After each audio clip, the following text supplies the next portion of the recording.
weddings, large functions, dinners, and other sporting events. So, and we're part of the DoubleTree brand. We're a franchised hotel, so we run as part of a Hilton franchise throughout the UK and Europe and the world. Amazing, that sounds brilliant. So before we get started into talking about the roles that you have available, let's look a bit more closely at home. So could you tell us a little bit about what your first job role was? Yeah, my first job role was a kitchen porter.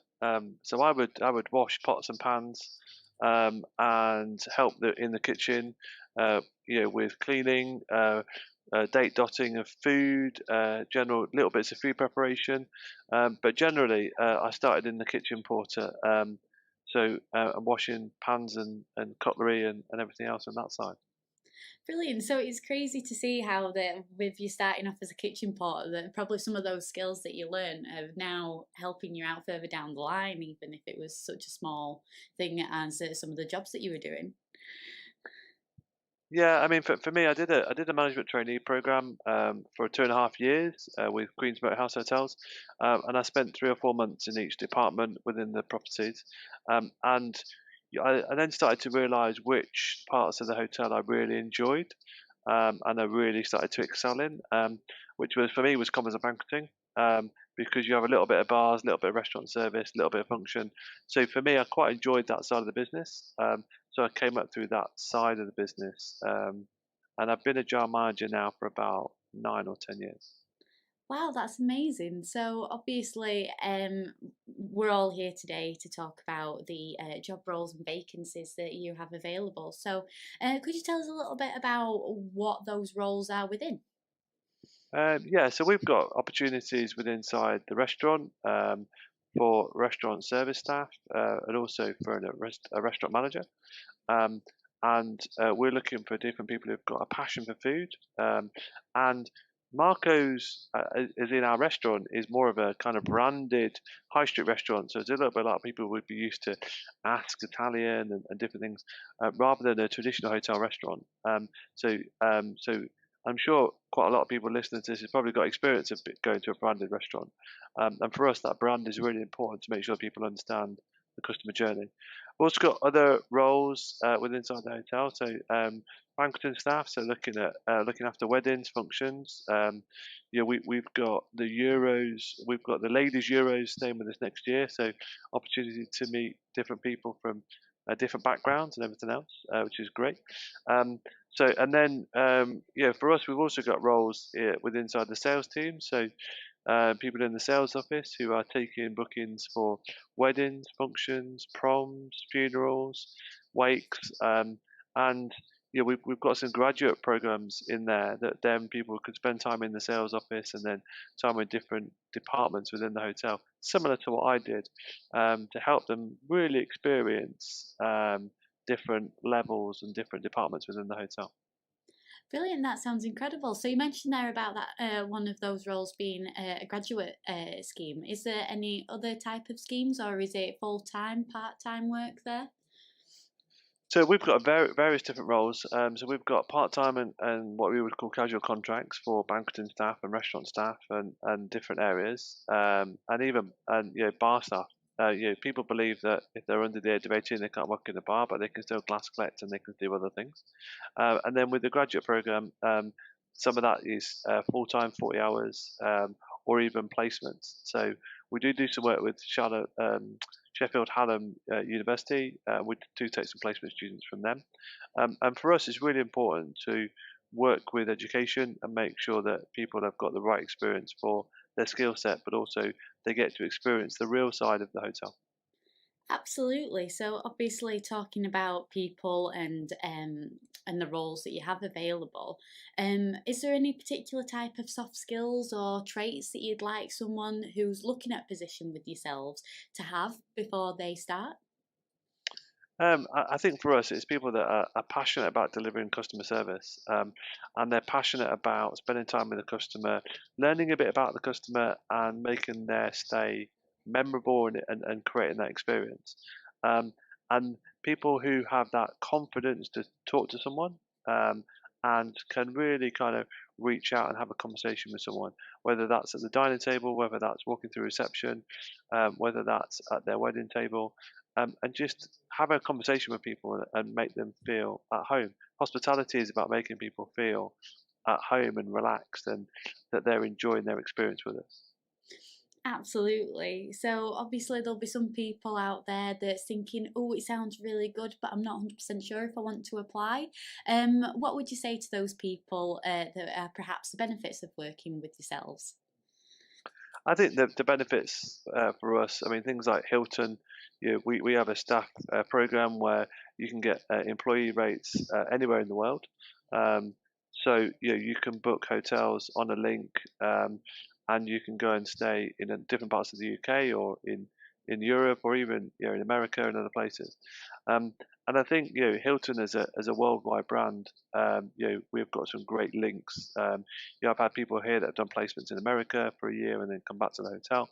So people that are scared, I would say, apply if you think you've got the soft skills, because things like how to check someone in on reception can be trained.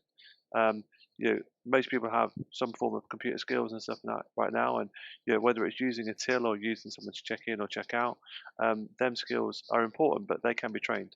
But having to have a conversation with someone or make someone feel at home and having that conversation is really important. Absolutely. And obviously, you mentioned there a couple of tips, but have you got any other hints or tips for those that might be wanting to apply, whether that's about the application process or whether that's actually working with yourselves? Yeah, I would say, look at the area in which you want to apply in. If you're going for the interview, make sure that you're turning up on time. You've got a little bit about the hotel. So you've looked maybe at their Facebook page or you've looked at the hotel website. You know a bit of information about the hotel and maybe some of their local competitors. So maybe one or two other hotels that are in the area. So you could talk about that as well. Um, and really, if you look at something like TripAdvisor or Booking.com or some of the other reviews, you'll get a flavour of how the hotel is, what some of their issues are, and also what the team are like. A lot of people say about the team here, they're very friendly, they're and that's really important to us that people have that great experience. So I would say do some research about the hotel you're applying to, and find out more about the role. Ask to see the job description if there is one, um, and try and find out some information about the hotel, and also who owns the hotel. So for us, we're a franchise property, so we're owned by Buying Hotels. We've got 11 hotels up and down the UK. Um, so trying to get people see the brand above the door, and actually sometimes they don't understand who owns the hotel. So do a little bit of research about the property and about what you're applying for.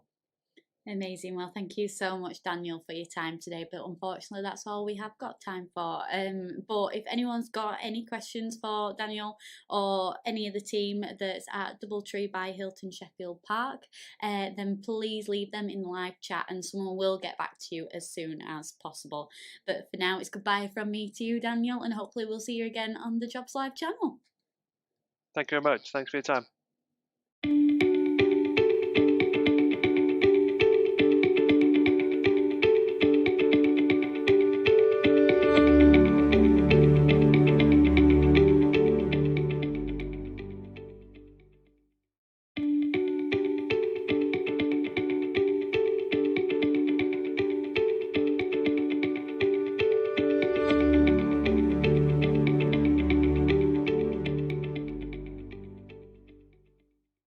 So for me personally, you need to be clear and concise. Try not to use the same things over and over again. So don't repeat yourself. So if you've had 2 jobs in 2 different hotels or 2 different pubs, don't say the same thing. Try and either reword it or think of something else that you've done in that job that you didn't do in your previous job. Keep your CV, your application to 2 pages of A4 paper and a cover letter if you want to do a cover letter.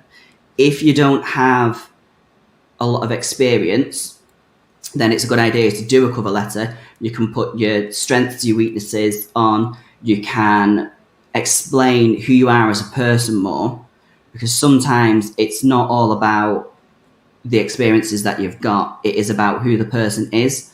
And that, for me, I would rather go for someone who doesn't have the experience, train them up in everything that I need to train them up in, if they're the type of person that I want to work for me, rather than someone that's got all the experience but won't be the correct fit.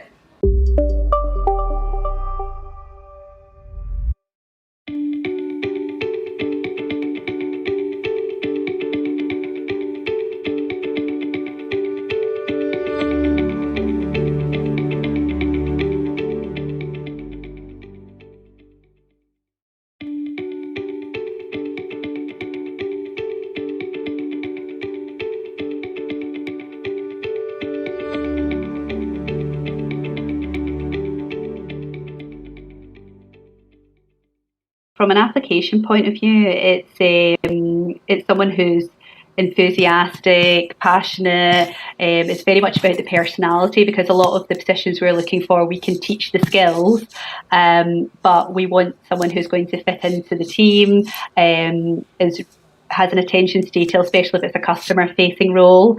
Someone who's hardworking, has a really good work ethic, and is wanting to be part of a really big team, but very much a team player as well. So that's what we're looking for here at Mottram Hall.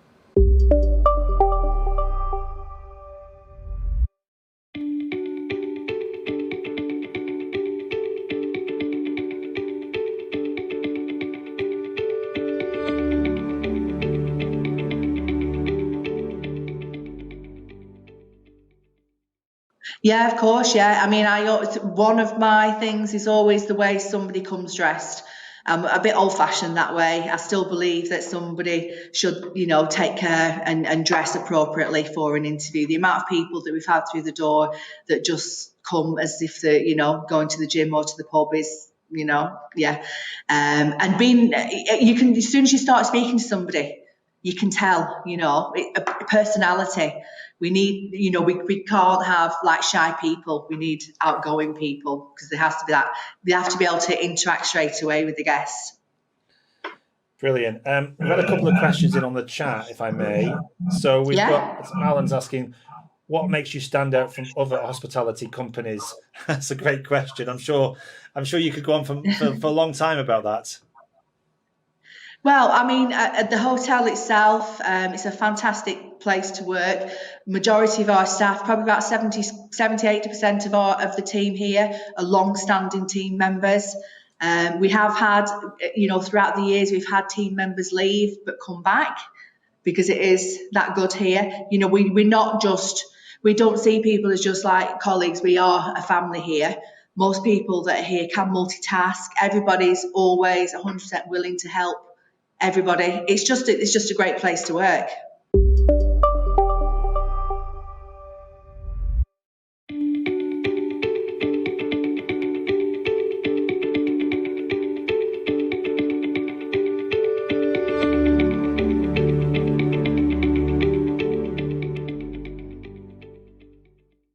Further education colleges up and down the country are finding it difficult for some reason the last few years to recruit into curriculum professional cookery and front of house in local areas again. Students to come in, we're not quite sure why the numbers have fallen so much, but the colleges do need to rely on those numbers for the funding.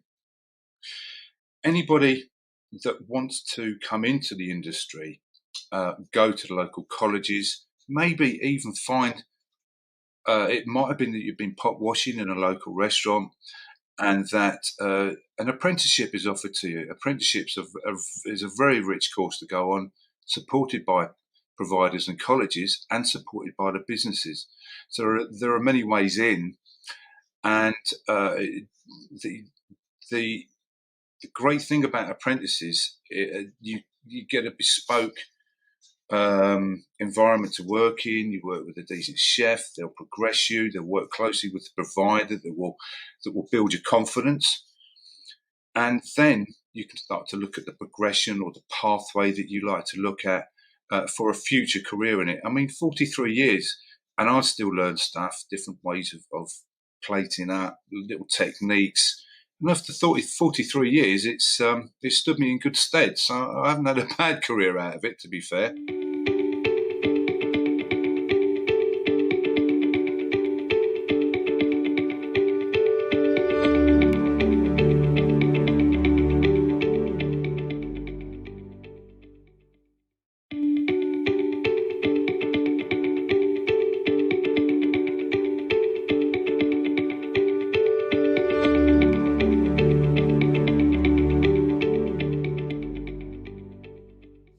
Okay, so I started as a crew member in McDonald's City Centre in June 1997. And this was mainly with the purpose of reducing my overdraft. I'd finished my first year at university, but then I started at McDonald's and I absolutely loved it. I worked there through university and I would work in Liverpool as well. I used to transfer between. After university, I did my floor managers and then my shift managers courses with McDonald's. And then when Chris came and bought the restaurant in 2001, I was promoted to a salaried manager. So I was an assistant manager then. Then I was a business manager, and I was a business manager in Carlisle, Whitehaven. Then I took some time out. We had our first child. Then I went back to Carlisle, still doing the role of business manager. Time out again for a second child, back to being a business manager. And then 3 years ago, because the group had grown so much, the opportunity to take this role as the people consultant came up, which was brilliant because it meant that I could grow on the things that I'd really enjoyed doing as a business manager.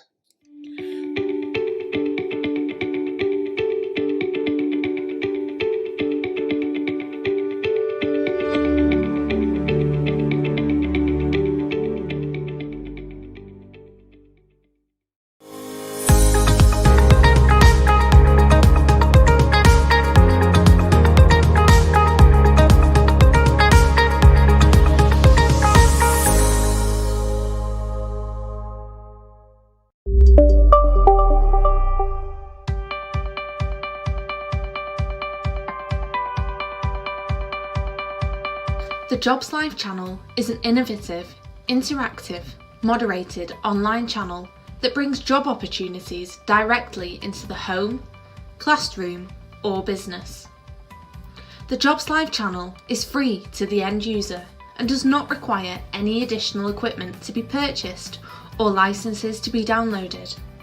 Since 2016, the Jobs Live channel and the Learn Live channel have supported the futures of people across the UK by delivering over 2,000 live broadcasts and reaching over 10 million people in schools, colleges, and the wider community.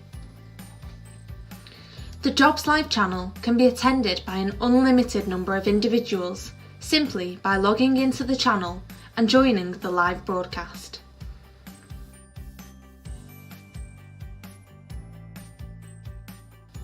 The broadcasts can be customised to showcase an organisation's vacancies and profile, provide live video feeds and live jobs, and have a running commentary from our studios to review the latest job opportunities available across the UK. The Jobs Live channel is a partnership with businesses and the DWP and works continuously to link job seekers to employers and educate them about the types of companies available within the economy. The channel is already working successfully with companies like Balfour Beatty, Network Rail, the NHS, alongside hundreds of businesses supported by the local economic partnerships. Individuals and employees are encouraged to ask questions during the broadcasts via the channel's moderated live chat facility directly to the Jobs Live channel partners. The Jobs Live channel can offer you the following: a channel which gives employers and partners the opportunities to promote and discuss their current vacancies to a captive audience of job seekers. Dedicated channel pages for your business to host video content both live and on demand. an innovative, moderated live chat facility on your channel page to provide real-time interaction between customers and businesses. Fully searchable live jobs applet for customers to locate the latest vacancies and watch videos from employers discussing the roles available.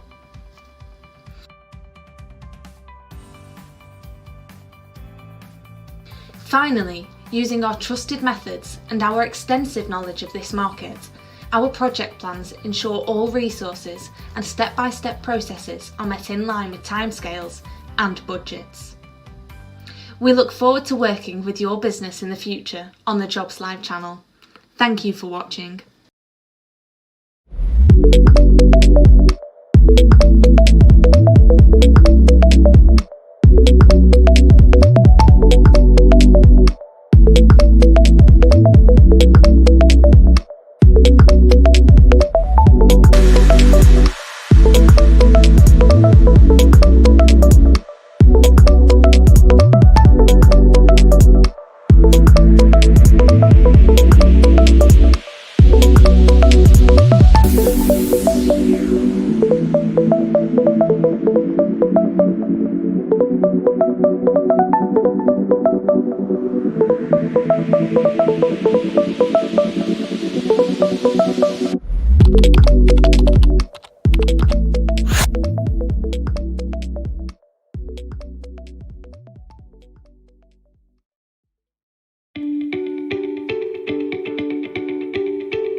So next up, we're going to meet up with Dan Houseman. Hi, Dan. Can you hear us okay?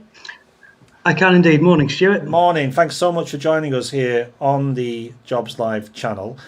You work as a Learning and Development Manager at Ribby Hall, but just tell us where Ribby Hall is, for those who may not have heard of it before. So we're based just outside of Ray Green, sort of between Preston and Blackpool. So accessible by rail from Kirkham and Wesham Station, and there's a bus link just outside. Brilliant. And if you had to sum up what you do as an organisation, what is it that Ribby Hall does in the community? Certainly. So we're an award-winning family-based or family-owned business. We're multifaceted, but our focus is all about hospitality and leisure. A key thing for us is the short breaks and holiday market. So we have a number of cottages and properties for people to rent for short or week-long stays. We also have a number, about 300 plus privately owned holiday homes that are classed as second homes, and that's undergoing a further development at the moment, adding 20 new properties to the offer. We also have a variety of restaurants, bars, cafes. On Monday, we opened up our new Pancake House, which has been going down very popular with guests and staff. We have a large health club, so gym, pools, classes, activities, big focus on well-being. We have a spa hotel, so a number of treatments and facilities offered there, plus beautiful grounds, parks, woodlands, play areas for children and families, and a big entertainment offering as well. So quite a lot of things under one roof.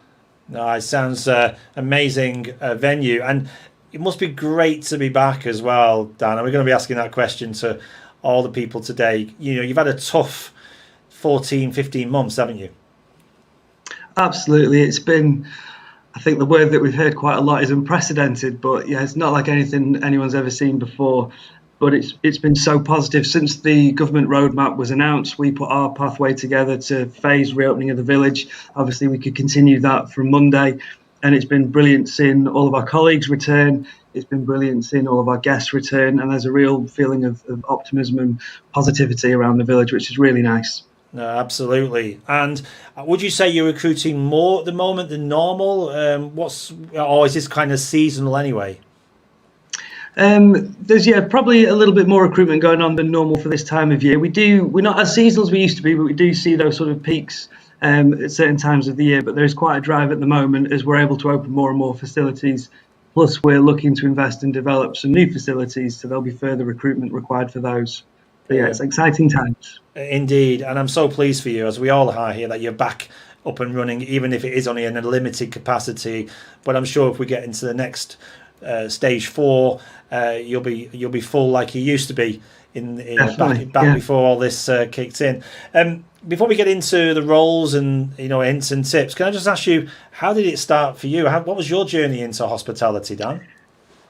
So my journey, I joined about 12 years ago to manage what was a bistro that has evolved to become the Pancake House. After a couple of years, I then moved across to managing our restaurant. And whilst there was responsible for setting up front of house training, that then became something that other sort of restaurants wanted to partake in. So that became a full-time role, delivering food and beverage training for about 12 months. And then it continued to grow and became a central training and learning and development role. So it's been quite an exciting journey over the past 12 years. And when you were in school, is this something you always wanted to do, or what was your first job? Can you remember that? My first job, I used to work on a Saturday or a Sunday at Clifton Garden Centre. So I was watering plants, I was carrying plants to people's cars, sweeping up. So yes, quite removed from what I do now. But I suppose the key thing for me is what I've always enjoyed working with people. So I used to work in bars and restaurants through college, through university, delved into banking for a little while, but then came back out and went into the hospitality industry again. The roles have changed. I'm more support now than operational, but I find people fascinating, and it's really rewarding in the role I do now, being able to help and sort of see people develop and move forwards in their careers. Fantastic. And like you say, you clearly enjoy other people's company and helping them, and that's a key factor even in that job that you were doing, your first job. Transferable skills that have now led you to do what you do now. Yes, definitely. Yeah. Okay, let's get into the roles then, because you said there you have got some vacancies at the moment, which is brilliant. What kind of roles do you have on offer right now at Ribby Hall? So at the moment, and these are all on our careers page on the Ribby Hall website, we have got a number of chef vacancies, and that's something we're really focusing on at the moment. We have an assistant manager for our nursery. We have various team member roles for sort of waiting on bar and customer service positions. We're looking for a number of qualified spa therapists, so for the spa hotel and the beauty side of things. We're looking for evening porter for our spa hotel. We are looking for management roles for Terrazza, one of our restaurants, and also a team leader position in there. Excuse me. We also have vacancies in the grounds maintenance team, and a recent one that's just been added, we're looking for a maternity cover of a senior HR advisor within our HR department. So quite a variety of positions. We're on your page right now as you were talking to us. So we found ribbyhall.co.uk, went to the careers page, and I've clicked on current vacancies, and all of these are live right now. And our previous guests, they were asked about apprenticeships. It's great to see that you're offering a spa therapist at apprentice level. Yes, we're a levy-paying business. We have a number of apprentices in the business at the moment in different roles. We're seeing more and more focus on that, and it has allowed us over the sort of recent months to look at how we can retain staff and redeploy them and continue to skill them up. So, yeah, big advocate of the levy scheme. Brilliant. Well, people can click on there. And what is the application process, Dan? So if someone clicks on one of these, what are they expected to fill in, and what happens next? So there's an online application form that, again, access through the website. They fill in their details there. A key thing, if there's a specific role you are definitely applying for, it's to make us aware of what role you are looking to apply for. There's an option to click if you want to be considered for other roles as well. So if you see, let's say, a role in Terrazza, and that's the one you're looking for, but you'd be happy to consider for other positions in food and beverage across the village, then there's an option to do that. That then goes through to our HR team, who then will make contact with you and take the sort of next steps, whether that's invite you in for an interview, sometimes a second interview with the department manager or the HR team, and then often a skills test depending on the role. Okay, so there's quite a few layers to get through, but that's because you want to find clearly the right people. For people who are applying Definitely. then, Dan, can you just give us some hints and tips? Because clearly you want people to succeed. So what can they do to make sure they get an interview in the first place? We're hugely focused on people. So we want to see you coming through. We've got a great framework in-house to develop the relevant skill and talent. So the key thing for us is that we get people who are genuinely wanting to succeed and have a very positive attitude. So it's having the correct details on the application form, make sure that your CV is tailored to the role you're applying for, so you really stand out to us as someone that we should be getting in touch with. Brilliant. Well, we've had a few questions in actually on the chat, so if I may, Sue's asked, do you have any specialists working at your spa, or is it just general staff? In terms of the spa, it's beauty therapist roles that we're looking for at the moment. We have a number of other positions, roles that exist in there. So from time to time, we'll be recruiting for anything from duty management to spa host, reception roles. There is also a wellness suite that's more based in sort of consultants who will be based in there from time to time. So we've had different sort of physiotherapists and that sort of role based in there as well. Thanks. Great question, Sue. Maria would also like to know, is there any progression within the company? And I know what you're going to say, so let's talk about progression. But it is important for people to know when they come in that there is a career ahead of them in your organisation, isn't it? Yeah, absolutely. We know we're a company that some people, it's a part-time role while they're at college or studying, and they've got other sort of career plans. But for others, it is something they want to make a career path, a journey. So we do have pathways mapped out throughout the company. We work, whether it's with our internal framework, sometimes partnering with external companies to make sure there's everything from supervisory through to leadership.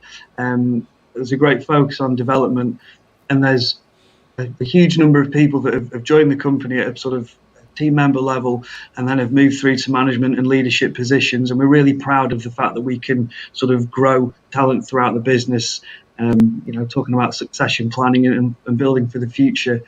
A great story, I guess, is our operations director, Mark. He joined whilst at uni as a lifeguard.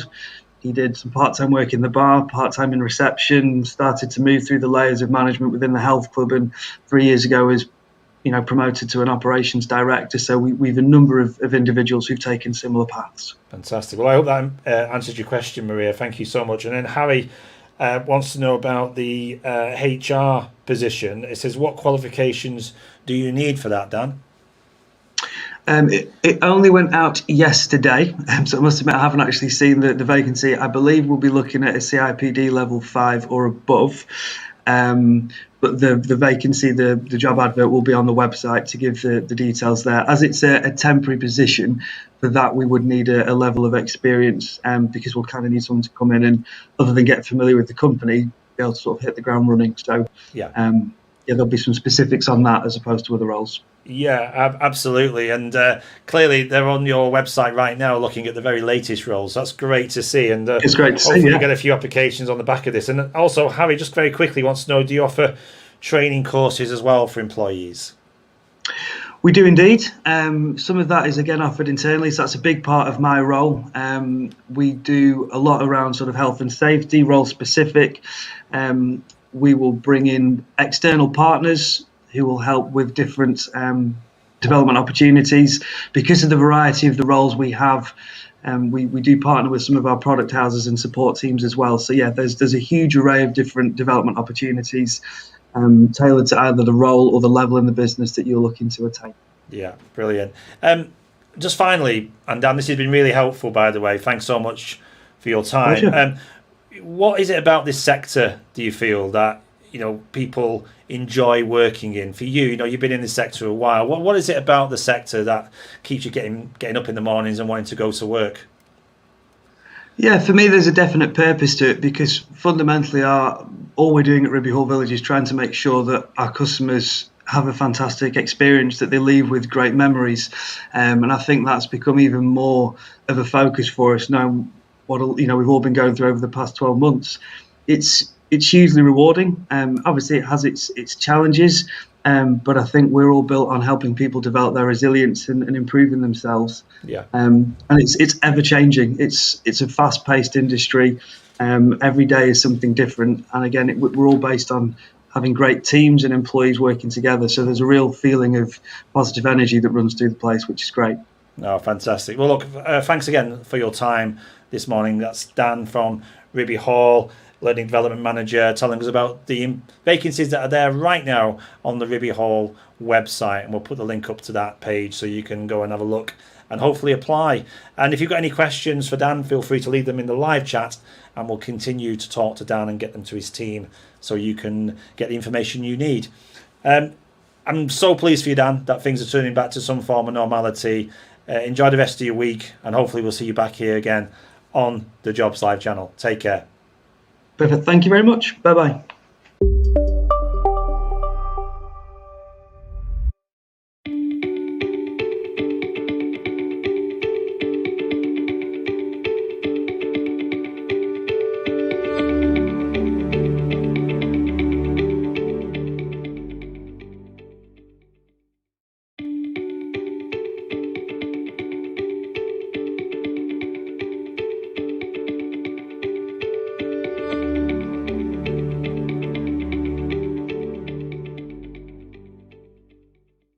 Been joined by Sean Fagan. Hi, Sean. Hi, nice to meet you. Yeah, you too. Thanks so much for joining us at the Jobs Live channel this morning to focus on hospitality. And boy, has it been a strange 12 months, or probably longer than that, actually. It must feel great to be back at the hotel. It is great to be back. Obviously, we only opened on Monday due to we didn't have any outside seating. It wasn't really worth us opening. So Monday, very busy day for us, but going forwards, it's looking really good. So it's fingers crossed that nothing happens again. Indeed. For those who don't know geographically where Wray Green is, just tell us exactly where you are in Lancashire. So we are around about 4 miles just outside of Lytham and just on the outskirts of Kirkham and Wesham. It's a small little village that's just smack bang in the middle near Blackpool. Fantastic. And you're the conferencing banqueting manager. Just give us a typical day for yourself. What would you be getting involved with? So at the moment, due to obviously the restrictions that we've got for COVID, I'm helping out in the restaurant and I'm helping run the restaurant. But we do have several weddings next week. I've got 6 weddings that I need to do. So it's just preparing all the rooms, making sure all the bars are cleaned because they've not been used in about 8 months now, some of them 13, 14 since the first lockdown, and just making sure that everything is in place. We've got all the social distancing where appropriate, and all the staff are up to date and make sure that they know all the different types of PPE that they'll need to wear. Yes, indeed, because even though we're kind of back to some form of normality, there's still plenty of restrictions and social distancing is still key. And I'm sure you've gone to great lengths to keep not just your customers, but your staff safe as well. Yes. So all the tables, we've still got them spaced a metre apart. All the staff wear face masks. We also wear gloves. We sanitise all the tables inside, outside, all the menus. We wear linen gloves to take food out. And we sanitize our hands a good 15-20 minutes in between everything. How long have you worked there yourself, Sean? Were you there pre-pandemic? I was there pre-pandemic, so I've been there now for just over 2.5 years. And so you can remember how many people you used to see on a regular basis, and on a typical day, how many customers could you serve? So in the restaurant, on a typical day, you're looking probably around about 80, 90 people, excluding Friday, Saturday, Sunday. Friday, Saturday, Sunday, you're looking well up to 140, 150. Wow, so that's quite a number of people. And I guess your staff, and we're going to come on to the roles that you're looking for, the staff can be doing a whole range of different activities for you. Is there any particular roles that you're looking for right now to fill? Yep. So at the moment at Wray Green, we are looking for a full-time housekeeper. We are looking for a full-time receptionist. we're looking for casual front of house for a restaurant and casual conference and banqueting staff. I'm also going to be putting an advert out in the next few days for either an assistant conference and banqueting manager or a conference and banqueting supervisor. I've just not decided which one I'm going to go for yet. So you're very much involved in the recruitment process. It sounds like you hire people and it's getting back to being busy again. You need more people to join you. What type of people are you looking for, would you say? Ones that are going to be successful, not just working for you, but working in hospitality generally? So obviously they need to be enthusiastic, friendly and approachable. They need to be able to have good customer service skills and enjoy working with the public, because obviously that is the main part of what we do. We are a customer facing job. They'll have to work well within a team. So whether it's the restaurant or conference and banqueting, everybody helps each other out. Everybody chips in and does different things. So even if you would be hired for conference and banqueting, you might be expected to go down and help restaurant if they are busy, and we can change and vice versa. So they'll have to be able to adapt to different situations, but work well within a team. Yeah, absolutely. So teamwork, communication is absolutely crucial, as it is in a lot of roles, but probably even more so in a team like yours when you're dealing with customers. Because boy, they let you know when things don't quite go right, that you've got to always be serving them. Yeah. So just a bit of a question we've had on the chat. Megan wants to know, as a hotel, do you work with nearby tourist attractions, activities to advertise them to your customers? So do you work with the rest of the industry to help understand what's out there in Lancashire? So we do have a station which has all the local attractions and different events on that we have. We get very busy when it's like Lytham Proms, the Kite Festival and the Firework Festival, because we are so close to Lytham. We do a lot of outside catering as well. So the steam rally that they hold down in Lytham, we do the outside catering for that. We do Lowther Pavilion New Year's Eve. We do all the catering for that as well. And St George's Day down on Lytham Green, it's a big 4-day festival. We're down there, we do all the work for that, all the food.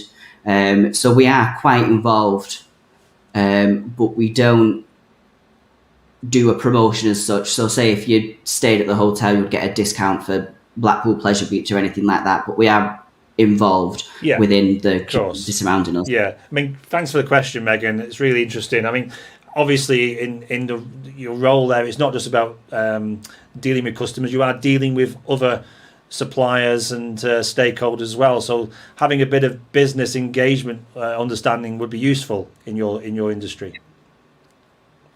Yeah, brilliant. Thank you, Sean. Before we get into any hints and tips you can get to people applying, can I just ask you where it all started for you? I mean, how did you get into hospitality? Were you in school, college? Can you remember? So I was in college. It was, I think, 2 days after I turned 18. I got a job in a pub in Wigan because my brother knew a girl that worked there. And from there, I became the duty manager of the pub. And then I just ended up moving from pub to pub, became an assistant manager in 2 different pubs. I then had a break for a year, tried to get out of hospitality, but ended up going straight back into hospitality. And then I worked my way back up from being just a bartender to a supervisor to assistant manager, and then to food and beverage manager and assistant manager of a hotel. And now the job that I'm in now. Yeah, they're not letting you go that easy, Sean. Obviously, and for you, the passion must be there. I mean, what do you enjoy most about being in this sector? Every day is different. I know it probably sounds a bit of a cliche, but with the number of functions and weddings and everything that you do, you don't tend to see the same thing twice. And you never know really what's going to happen. So it's fun in that aspect, but it's, for me, I just enjoy it. There's just something about it that I've tried to get out of it, but I've come back to it twice now. So there's obviously something that's making me stay within the hospitality industry. Yeah, absolutely. So just going back then to people applying for your roles now moving forward, Sean, you clearly see a lot of applications coming through. Probably get frustrated sometimes when people miss things off or don't quite get it right on the application. Let's try and help them today. What advice would you give anyone applying for your vacancies to make sure they get an interview at least? So for me personally, you need to be clear and concise. Try not to use the same things over and over again. So don't repeat yourself. So if you've had 2 jobs in 2 different hotels or 2 different pubs, don't say the same thing. Try and either reword it or think of something else that you've done in that job that you didn't do in your previous job. Keep your CV, your application, to 2 pages of A4 paper and a cover letter if you want to do a cover letter. If you don't have a lot of experience, then it's a good idea to do a cover letter. You can put your strengths, your weaknesses on. You can explain who you are as a person more, because sometimes it's not all about the experiences that you've got. It is about who the person is. And that, for me, I would rather go for someone who doesn't have the experience, train them up in everything that I need to train them up in, if they're the type of person that I want to work for me, rather than someone that's got all the experience but won't be the correct fit. Got it. Brilliant. That's great advice. Thank you for sharing that, Sean, here on the Jobs Live channel. And Alan's been in touch as well. And can you take this one for me? It says, are the restaurant staff and housekeeping staff separate roles? Yes. So the housekeepers look after the 32 bedrooms, and the restaurant look after the 2-deck restaurant that we have. They also do the smaller functions, little birthday parties that we have down there. And then obviously reception, completely different, and conference and banqueting is a different department as well. So although we might work together and the higher up management are close knit to make sure everything runs smoothly, we are completely separate departments. Brilliant. We're going to let you get back to it, because I know you've had a busy week getting ready for people coming back, and obviously last Monday must have been fantastic for you to see people coming back into Villa at Wray Green. And I want to keep my fingers crossed for you, and hopefully we don't have to go back into another lockdown, and you can move forward now slowly but surely, welcoming back to full capacity as well, which I'm sure you want to see. Just finally, before I let you go, what's the, for you and people watching this, what's the best thing for working? What's the best thing about working at the Villa? So for me, it's since the current owners took over in 2014, the company has gone strength to strength. So we got the rosettes for the restaurant. We built up the reputation for function and events. So now we do over 120 weddings in a year. That's not including any birthday parties or anything else. So we've managed to build up a reputation that is quite well known. We do a lot of in-house training, and a lot of our promotion is within house. So there's the progression straight there. So we'd rather promote someone inside than getting people outside where possible. So there's always the room for growth. We work well together, especially the higher up management.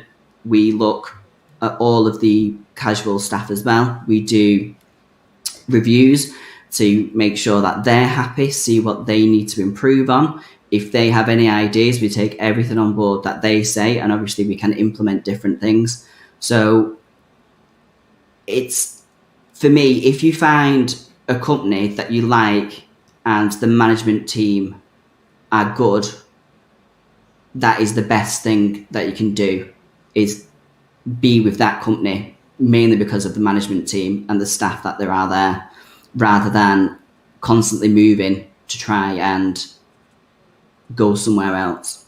Got it. Yeah. That makes sense. No, that does make sense. And again, thanks for sharing that with us. And I know when we meet the rest of the companies today, everybody will have a different take on what they need and the skills. And why work for them, but ultimately it is a great sector to work for, isn't it, as a whole?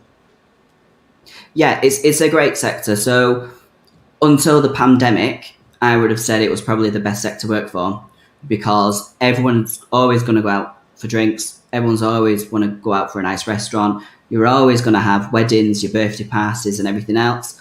Obviously, the COVID-19 shook the entire industry straight away. I know so many different venues, restaurants, pubs and clubs that unfortunately have closed the doors and probably will never open again. But for everyone that survived, everyone has been fighting tooth and nail to get customers back in through the doors, to make sure that everything is in place. And hopefully this time next year, everything will just be back to how it was 2 years ago before all of this started. Well, I'll definitely raise a drink to that with you, Sean. That's very positive news.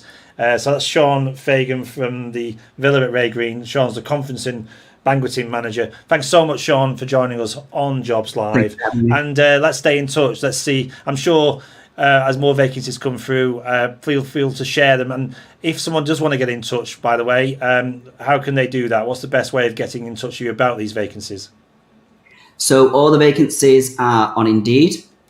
You can also email either myself, which is sean.fagan@thevillagreen.co.uk, or you can email the reception team, and the reception team will send it through to the management of whichever department it is that you're looking to get an interview for. Yeah.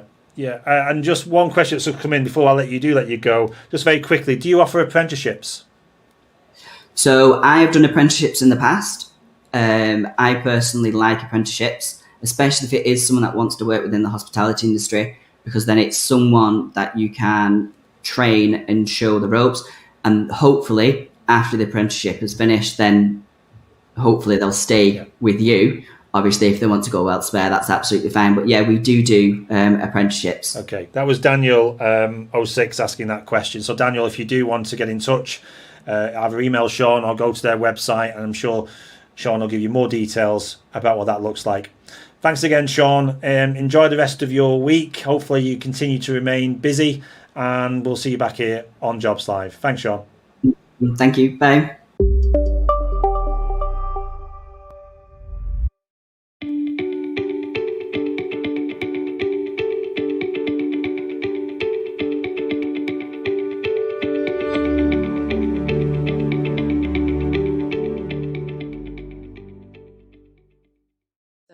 Just now recording. So 3, 2, 1.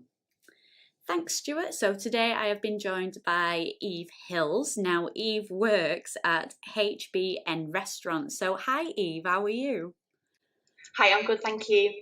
Good to hear.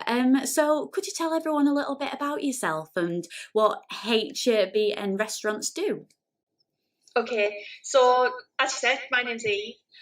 And I'm the people consultant for HBN Restaurants Limited. HBN Restaurants are a franchise of McDonald's, and I guess that everyone's heard of McDonald's. Our franchisee owns 12 restaurants altogether. They're a mixture of drive-through and high street locations. Last year, even with the lockdown and the restaurants closed between March and June, our group of restaurants still served nearly 5 million customers. McDonald's and our own business as a franchise of McDonald's aim to make delicious feel-good moments, and they're going to be easy for everyone. That doesn't just mean our customers, but it means our employees as well. So we're open 7 days a week. All restaurants trade a minimum of 16 hours per day, and a number of our sites operate 24 hours. We also get involved in community projects and raise money for the Ronald McDonald House charity. Brilliant, that sounds great. So a lot of good stuff all in one place. So whereabouts are you guys based? Obviously McDonald's is everywhere, but whereabouts are you guys specifically based? Yeah, so HBN Restaurants was established in 2001 by Chris and Sue Nichols.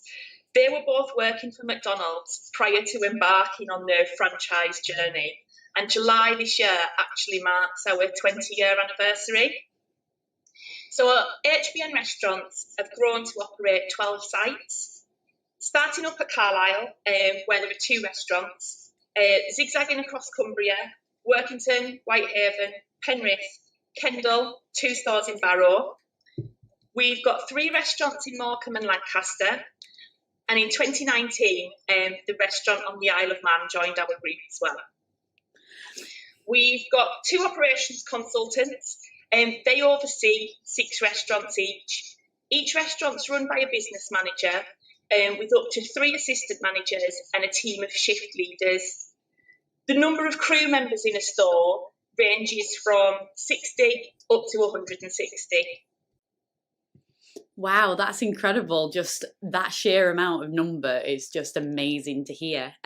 So obviously, let's take a little step back from what you're doing now at the moment. But just can you share with us what your first job role was and how you've kind of gone from there to where you are now? Okay, so I started as a crew member in McDonald's City Centre in June 1997. And this was mainly with the purpose of reducing my overdraft.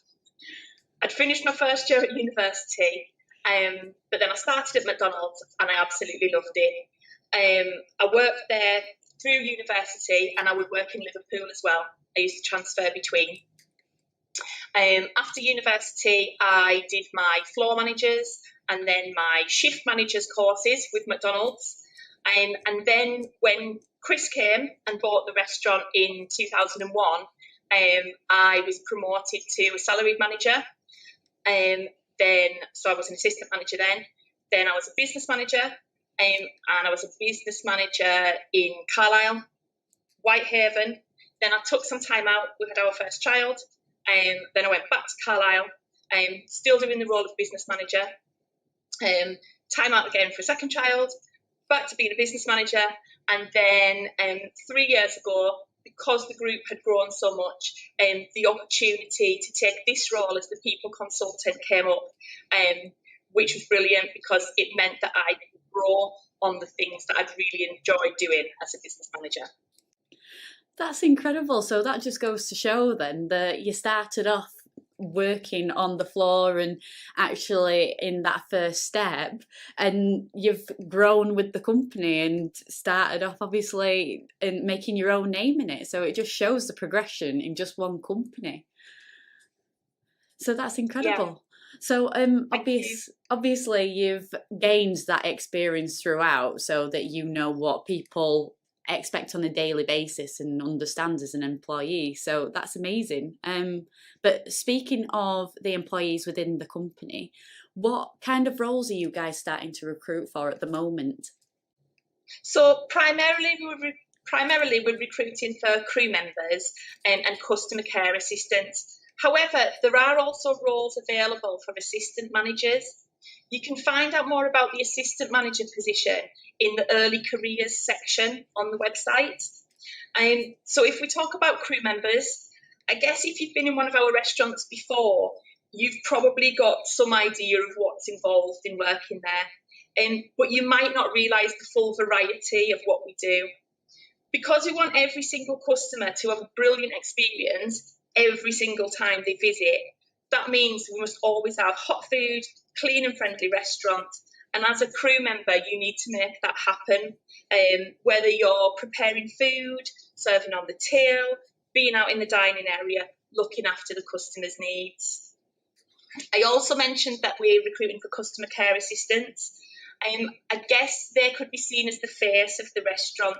So in a nutshell, they're dealing with customers, making sure everything runs as it should in the customer areas. This includes making the customers feel welcome, handing out colouring sheets, looking after customers' specific needs, keeping the high standards of cleanliness, and just helping to create a really warm and welcoming atmosphere.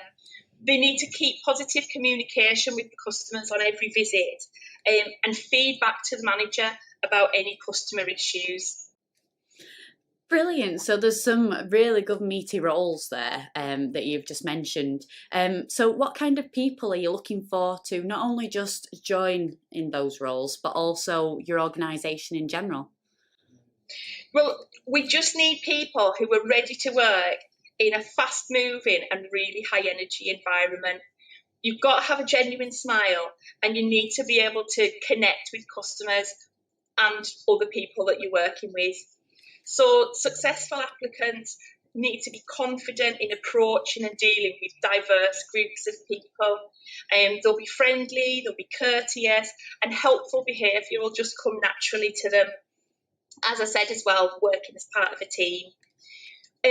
Communication skills, attentive listening, talking to people face to face, eye contact are really important.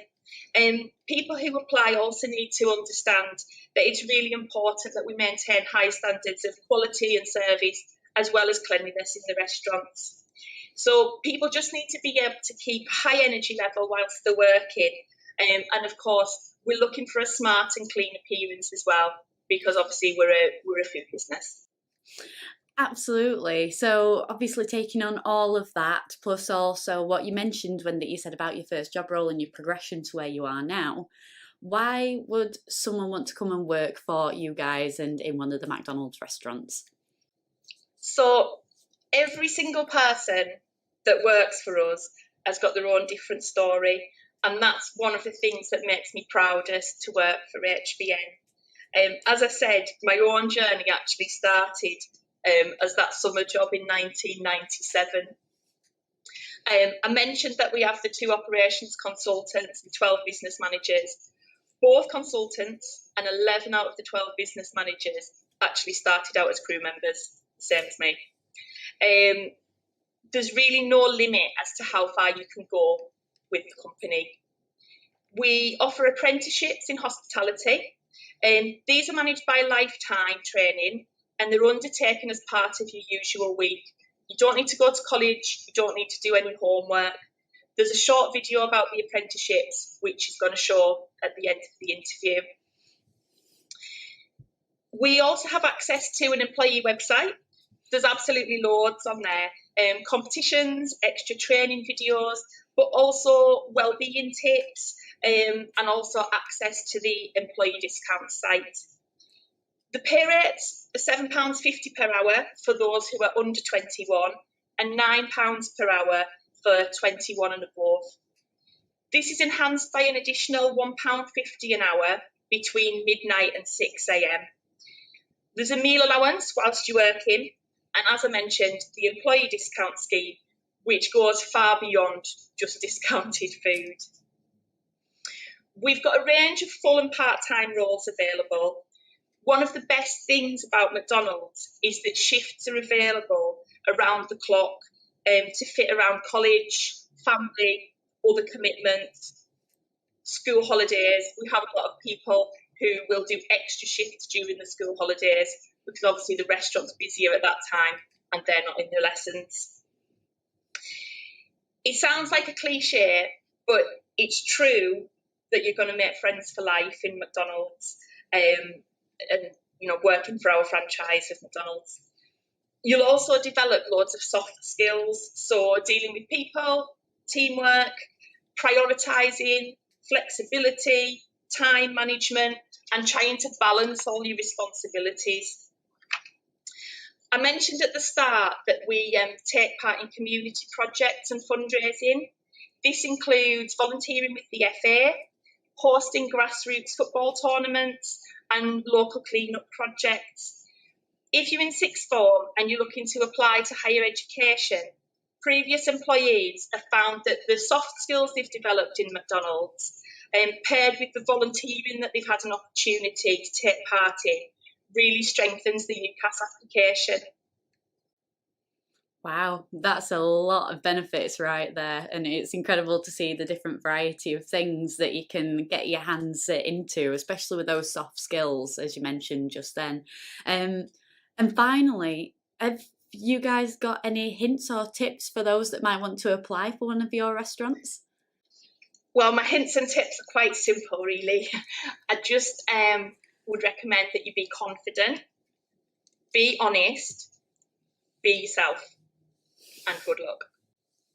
Amazing. There's some brilliant hints and tips there. Thank you so much, Eve, for your time and for just giving those pieces of advice and telling us about the vacancies that you have. If anybody's got any questions for Eve or for the team, HBN Restaurants, then please drop them in the live chat, and I'm sure Eve or somebody will come and help answer those questions for you. But unfortunately, that's all from me to you, Eve. But hopefully we'll see you again very soon on the Jobs Live channel. But for now, it's back over to Stu in the studio. Thank you.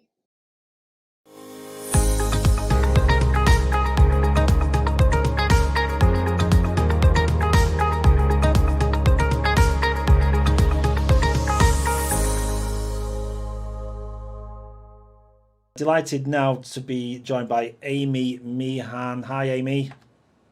Hi, Stuart. How are you? Very well, thank you. Thanks so much for joining us again on the Jobs Live channel. It's always nice to have you on.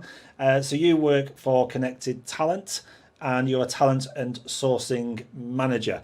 We're going to bring up your website shortly, which has got lots of great opportunities for people to apply into right now. But just briefly tell us what you're all about as an organisation. Yep. So we are Connected Talent, but we recruit for Connected Health, which is a healthcare company. We cover areas. We cover GB, we cover Northern Ireland, we cover the Republic of Ireland. On a whole, we're actually currently the 7th fastest growing business in the UK. You know, it's massively, the growth we have at the minute is amazing. So what we do is provide care for people who live in their own homes, who want to live independently, but just need that extra bit of help. So it'd be like a healthcare community company. So we do recruit for healthcare assistants, but progress within the business. You know, you can start as a healthcare assistant and work your way up right up to like management, you know, in a short space of time. So we have that progression for candidates and, you know, being able to give back to the community as well. Brilliant. And whereabouts are you based? Because obviously, you know, sometimes you recruit for care in very local areas, but are you quite widespread? You could order get people into care from all over the country? Absolutely. So at the minute we cover right from like Southport, Sefton, we do Liverpool, St Helens, down to Cheshire, Cheshire East, Cheshire West, and we're currently expanding at the minute as well. So it's forever growing. Brilliant. Okay. So among all those different bases, yeah. Fantastic. Well, we're going to cut straight to the chase here. We're going to have a look at your website, and got a really nice video on there as well, a day in the life of a care assistant, which is probably worth looking at as well if you want to know more about these roles, because sometimes the title doesn't give away really truly what these jobs do. So I'm looking on there now. So this is your connectedhealth.co.uk work with us website, which we will share the link for, by the way, and underneath that you've got a huge amount of opportunity, isn't there, Amy? Absolutely, yeah. There really is. There's something for everybody as well. You know, and it's a very rewarding role. You know, it's something that I think people have found, like even during the pandemic, being able to give back to the community, it's even highlighted it even more. And we even grew throughout that. So it's an amazing opportunity for anybody. And people are coming from all backgrounds. You know, it's not people who've always had an interest in care. It's people coming from maybe hospitality, retail, you know, different sectors where they've really thrived in the care industry. Because every website's different as well. Every care company we're speaking to has a different progression into the application, for example, and the way you want to receive information. I noticed as I've been scrolling down, there is like an apply button. If I click on that, what normally happens next? So that will just bring you to, it's a very short application form. You enter your name, where you're from, whether you're a driver or not. Sometimes that can be essential depending on the area that you're applying for. You upload your CV and that brings you straight to basically me. And then I'm able to look through the application and get in contact. Fantastic. And I'm just going to quickly look because we obviously want to mention to people that we are live on the chat now. And we've had a question in from Mel, actually. Does Connected Talent work with any government schemes? Can you take that one? Yes, we can indeed. We're actually in the middle of registering for the Kickstart scheme with, you know, certain colleges and things like that in Liverpool. So we're working through that. We're working with, you know, apprenticeships as well, getting that up and going. So you can come on board as an apprentice. And then there's always that option of coming on as an employee, you know, once your apprenticeship is finished. We also do have Connected Academy, which is within Connected Health. So it's our own training platform. And we've only just been approved, like OCN approved. So you're able to do like your level 2 and level 3 with us. So if that's something you were interested in, you know, you can come on board and we can help you put you through the training for everything as well. Perfect. So just to remind people, if you do want to get in touch with Amy and any of these companies we're featuring today, it's a little bit like Twitter. You just put on there @ and then the first couple of letters should find Connected Talent and Connected Health. So there's 2 chances to get hold of Amy and the team. You simply just click on any of those and it'll then populate the box there, and then you just type away. So Mel, great question. Hopefully that given you the answer you were looking for. And this is what this is all about, really. The Jobs Live channel is taking questions live from people through the channel website. And thank you for answering that one, Amy. You're welcome. So obviously lots of opportunities across the country. We were just showing there Northern Ireland, but there is opportunities as well in the Northwest region as well at the moment, isn't there? Yeah, there is indeed, absolutely. So we're currently the main provider for like Cheshire East, Cheshire West, basically everywhere. We do try to, because the role is community based, if you're willing to even travel a wee bit, you know, just maybe a couple of miles, you know, we can definitely accommodate you the very best we can. So it is, and we pay mileage as well. So, you know, your mileage will be covered and everything like that. Okay. Well, if you've got any questions about any of the roles that are on offer, please do go to the Connected Health website and then drop back into Jobs Live and get your questions directly to the team. And Amy and the team, I'm sure, will do their best to answer them. And we're going to ask you to go on the live chat later, Amy, if that's okay, and maybe share some of the links on that page too. So you're back on the screen now. So I just wanted to, before we let you go, I know well, 2 things really. And it's one of my favourite questions, is your first job. So how did you get into this? I mean, you know, many people start in you know, professions that aren't linked to what they're doing now. Can you remember what your first job when you were in school or college? Plenty. I actually worked in a meat counter. I worked in a restaurant as a waitress. I actually then went down the line of health or beauty sciences. So I did my level 2, 3 and 5 in health and beauty. So I did that for about 8 years. And then I decided, I was like, no, I'll go back to university, got a business degree, and I got this role out of it. I actually started in commercial recruitment and came then over to healthcare recruitment, where I've been able to, I had the opportunities myself even to get promoted throughout the company within a short space of time. So yeah, it's flew and I love it. It's, you know, it's brilliant. So I'll take you back to your very first job then. You said it was like a meat counter. I mean, you've all got to start somewhere, but even looking back now, was there some transferable skills that you've taken from that role that you're still using today? Absolutely. Customer service, absolutely. I think it's something that you can bring through any role. And I remember being so nervous in my first job. You know, I didn't know how to speak to customers. I didn't even know how to serve anybody, you know, and really it's something I have been able to bring up, and especially things like time management. You know, I was only maybe 16 when I started. So having to be in for, you know, 6:30 in the morning, you know, getting up and at it on a Saturday morning, it's not always ideal when you're 16. But absolutely, it's really played into a big part in my career now, absolutely. Yeah. So what advice would you give to anyone, young people looking to get back into work? Any form of work experience is good experience. Absolutely.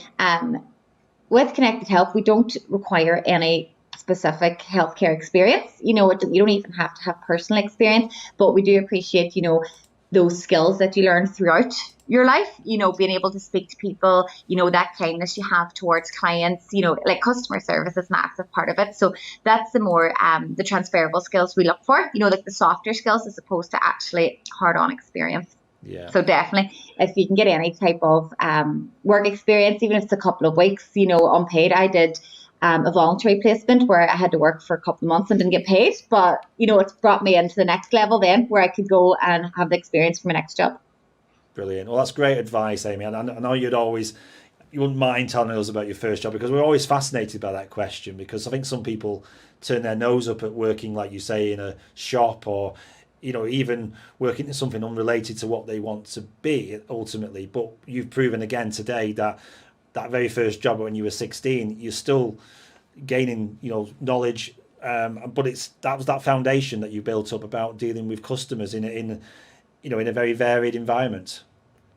Absolutely. And I think it gives you the structure as well, you know, having that working routine, even if it's on the weekends or one evening a week, it gives you that even appreciation, like earning your own money, you know, gives you that appreciation for like savings and even things like that when you're growing up. You know, it's things I've brought into play too. Like we've recently just bought our own house, and it's only because we were able to save so structurally, you know, throughout, you know, since I was 16, there was always a wee bit of money went to one side. So definitely it's even played massive parts of my personal life in that kind of respect as well. Fantastic. Well, congratulations on the new house. And I you. know last time we had you on, you had a pet as well. Is the pet in a safe place today? Yeah, in the crate, locked up. No, I'm joking. Brilliant. Yeah, he's happy too. Fantastic. Just before we let you go, obviously it's all great showing people these vacancies and the opportunities that exist, but we also want to support people to make sure their application is as good as it can be when they do apply to you. So any sort of tips today that you can give people about what to put on there as a recruiter that makes them stand out?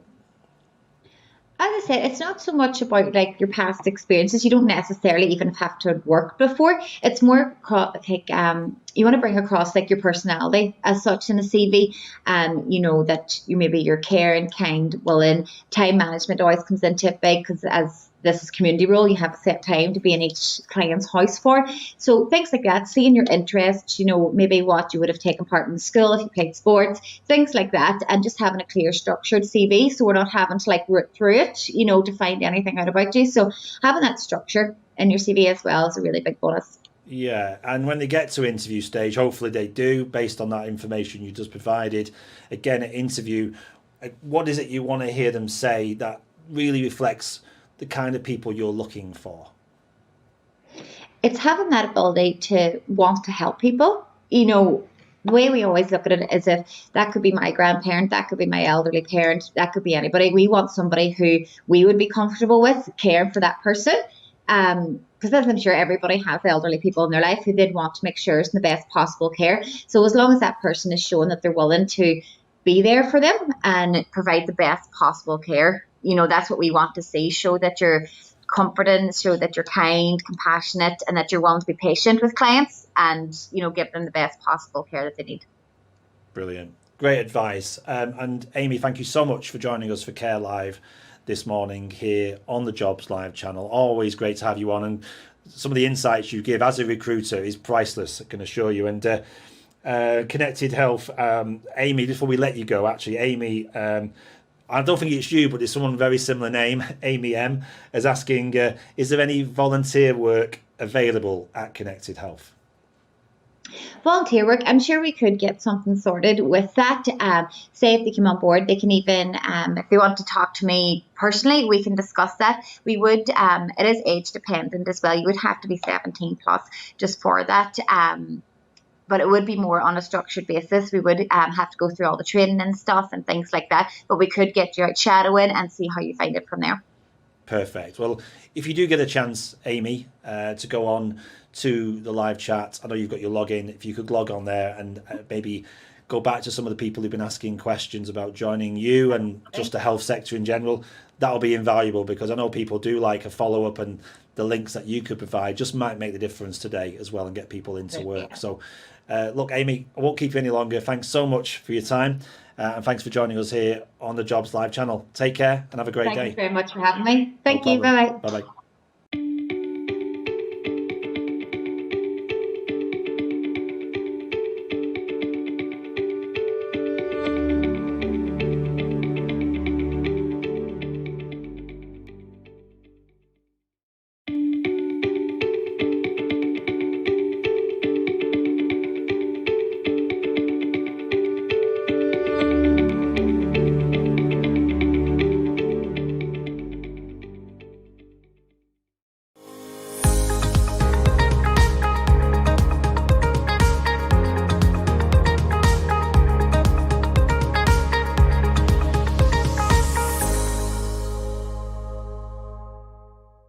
Speaking of which, we've been joined now by Chris Lawrence, who works for the North West Ambulance Service. Hi, Chris.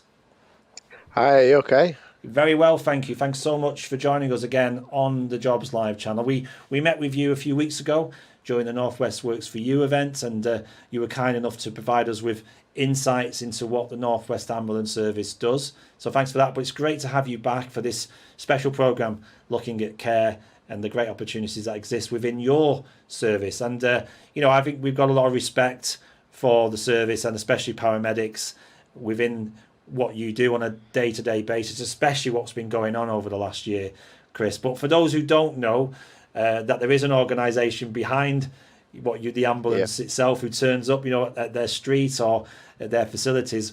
Just define to us, what is the North West Ambulance Service, please? It's not really what everybody thinks. I mean, obviously, you see us with blue lights on, coming to help people in need, but it's far bigger than that these days. So we actually look at what care's right for the patient. And what goes right at the right time. So we might not necessarily take people to hospital these days. A lot of things might involve us going through your GP, or the walk-in centres, or social services, or falls teams. There's a huge variety to what we do these days. It's not just all about emergency care. That's right, because not every blue light is an emergency, I guess, is it? Sometimes you turn up and it can be dealt with on the spot, or maybe a family member takes over that care after you've just checked that everyone's okay. So it's a whole level, isn't it, of care that you were talking about here?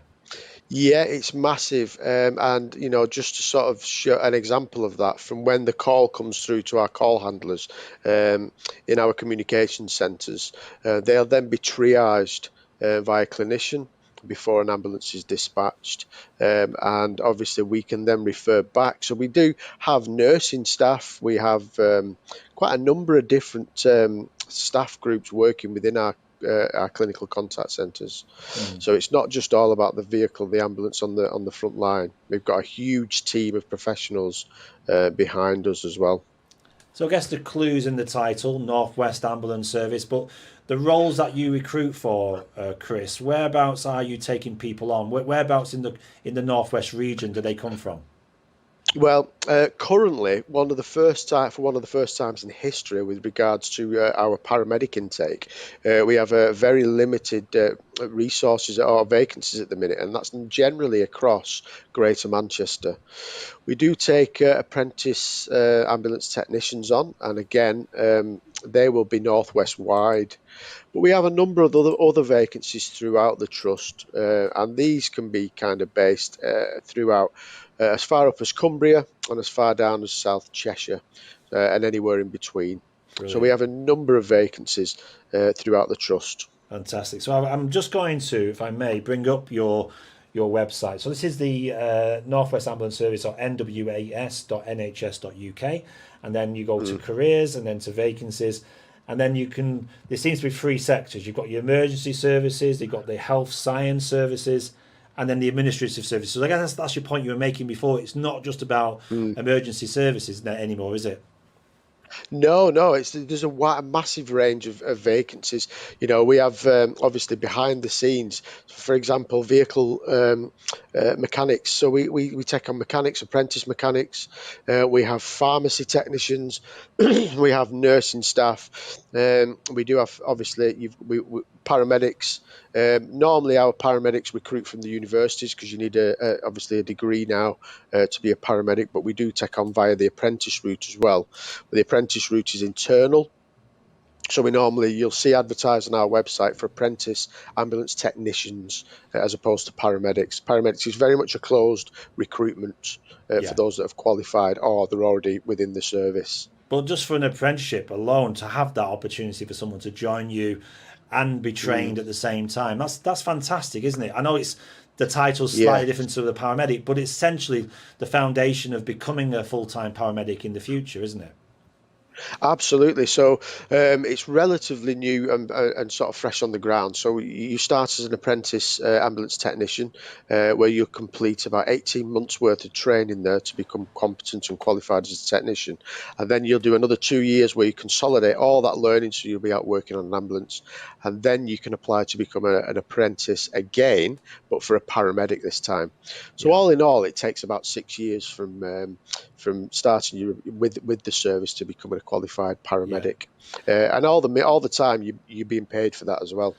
I remember, Sorry, Chris. You're right. You're getting paid. So earn while you learn is the key phrase there. Rather than maybe going off to college or university, certainly university, you can get all the necessary training and qualifications you need whilst working as an apprentice. Absolutely, and the main thing for us is that while you're out there working as an apprentice, you also know what you're getting. You know what to expect. There's no shocks there when you've finished your course. You know that you're working shifts. You know that you're going to see some very unpleasant things. And you also find ways of dealing with that. And you also realise that the ways that the employer have got of dealing with that as well. So what's in place for us to provide staff welfare wise. But the apprentice route is so popular at the minute. That is the main thing that we recruit for. We normally recruit every sort of 4 to 6 months, but it all depends on staffing needs. But we have that constant progression through the ranks as well, which means that we are constantly taken on throughout the year. So we do have that constant progression up the ranks. Brilliant. And I mean, that's important as well to know that progression. We're taking questions live, Chris, as we're talking here. So just if I can just ask for some help with this one. Sue's asked, are there any qualifications needed to be a call handler? No, there's nothing. I mean, what will happen is when you apply for the role of call handler, the best thing that you're going to, the best examples you can use there of anything regarding communication skills on your application form. Once you are successful in that role, you'll be put onto a training course with North West Ambulance Service anyway, and we'll make sure that you know what you're doing and that you are suitably qualified for the role. Great. So hopefully that helps, Sue. And if you need more information, please do tag North West Ambulance Service in your question. And then Tony's literally just coming through now as we speak, Chris. Tony's asked, as a driver or technician, do you also need medical training too? Yeah, so you'll start off. You can start off with nothing, no training whatsoever. Obviously, we'll put you through your initial 3 months worth of training, and then that includes your blue light training as well, and then you'll come out as the apprentice technician. So yeah, you will have medical training. We don't just have people that drive the ambulance now. You will be sort of part of a crew, so you will have a medical knowledge as well to be able to assist the paramedic in what they're doing. Chris, can I just ask, because I think I remember asking you this question about how you got into this, and you said you used to watch episodes of Casualty, didn't you? And I mean, the reality though between, and I'm not knocking Casualty for 1 minute, but Casualty and then the real life of a paramedic, it does stretch the imagination a little bit. Not everything's a blue light, is it? For example, no. So to manage expectations of anybody applying into the role about being a paramedic, what would you want to say to them so they don't fall for that trap of thinking it's everything they see on programs like Casualty?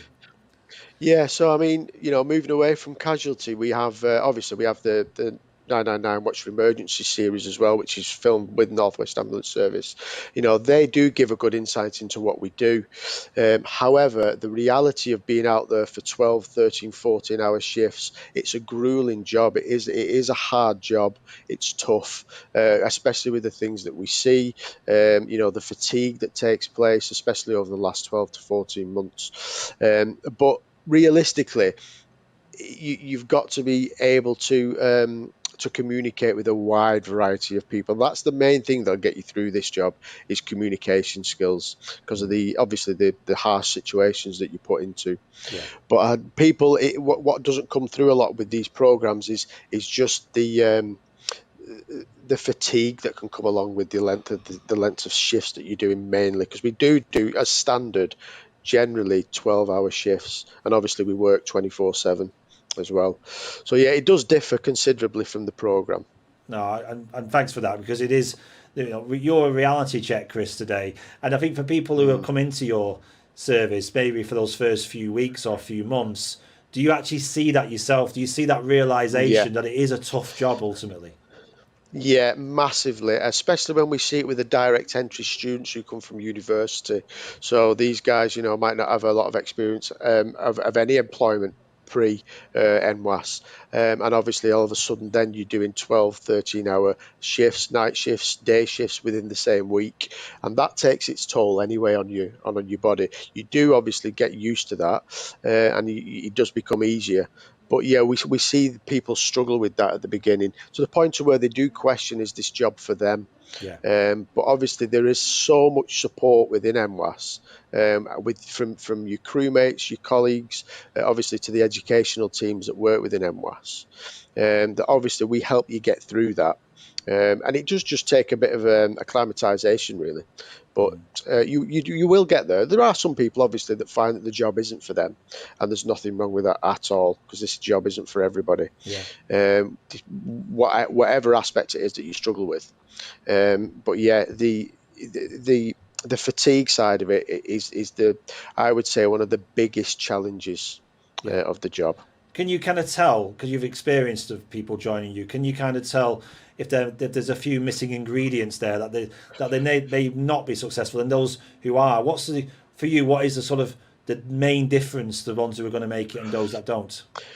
Yeah, I think the main thing there is you've got to be able to sort of, we have something called continual professional development. So with all the qualifications that we have to become a paramedic or a technician or whatever job we're doing in NWAS, you need to be able to hold your hands up and say, I don't know anything about that particular thing. Whatever it is, you've got to identify a learning need, or the learning need that you might have, and then go away and address that. So you go away and address that with an external course.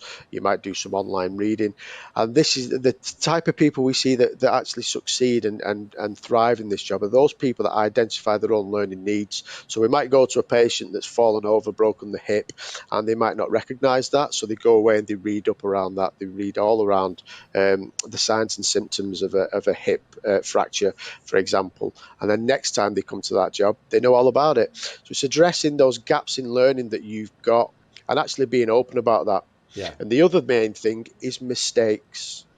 You know, if you make a mistake, you own up to it, you admit it straight away, and then you learn from that. It becomes a learning a need then. So them are the main things where we see people thrive, is those two areas. They've got to admit when they don't know something, and any mistakes that are made, you learn from them, and move forward. And for you, Chris, I mean, you're learning every day. I mean, is there certain incidents, recent ones that you come across? You don't need to give names, obviously, but things that kind of summarize or sum up what this job's all about.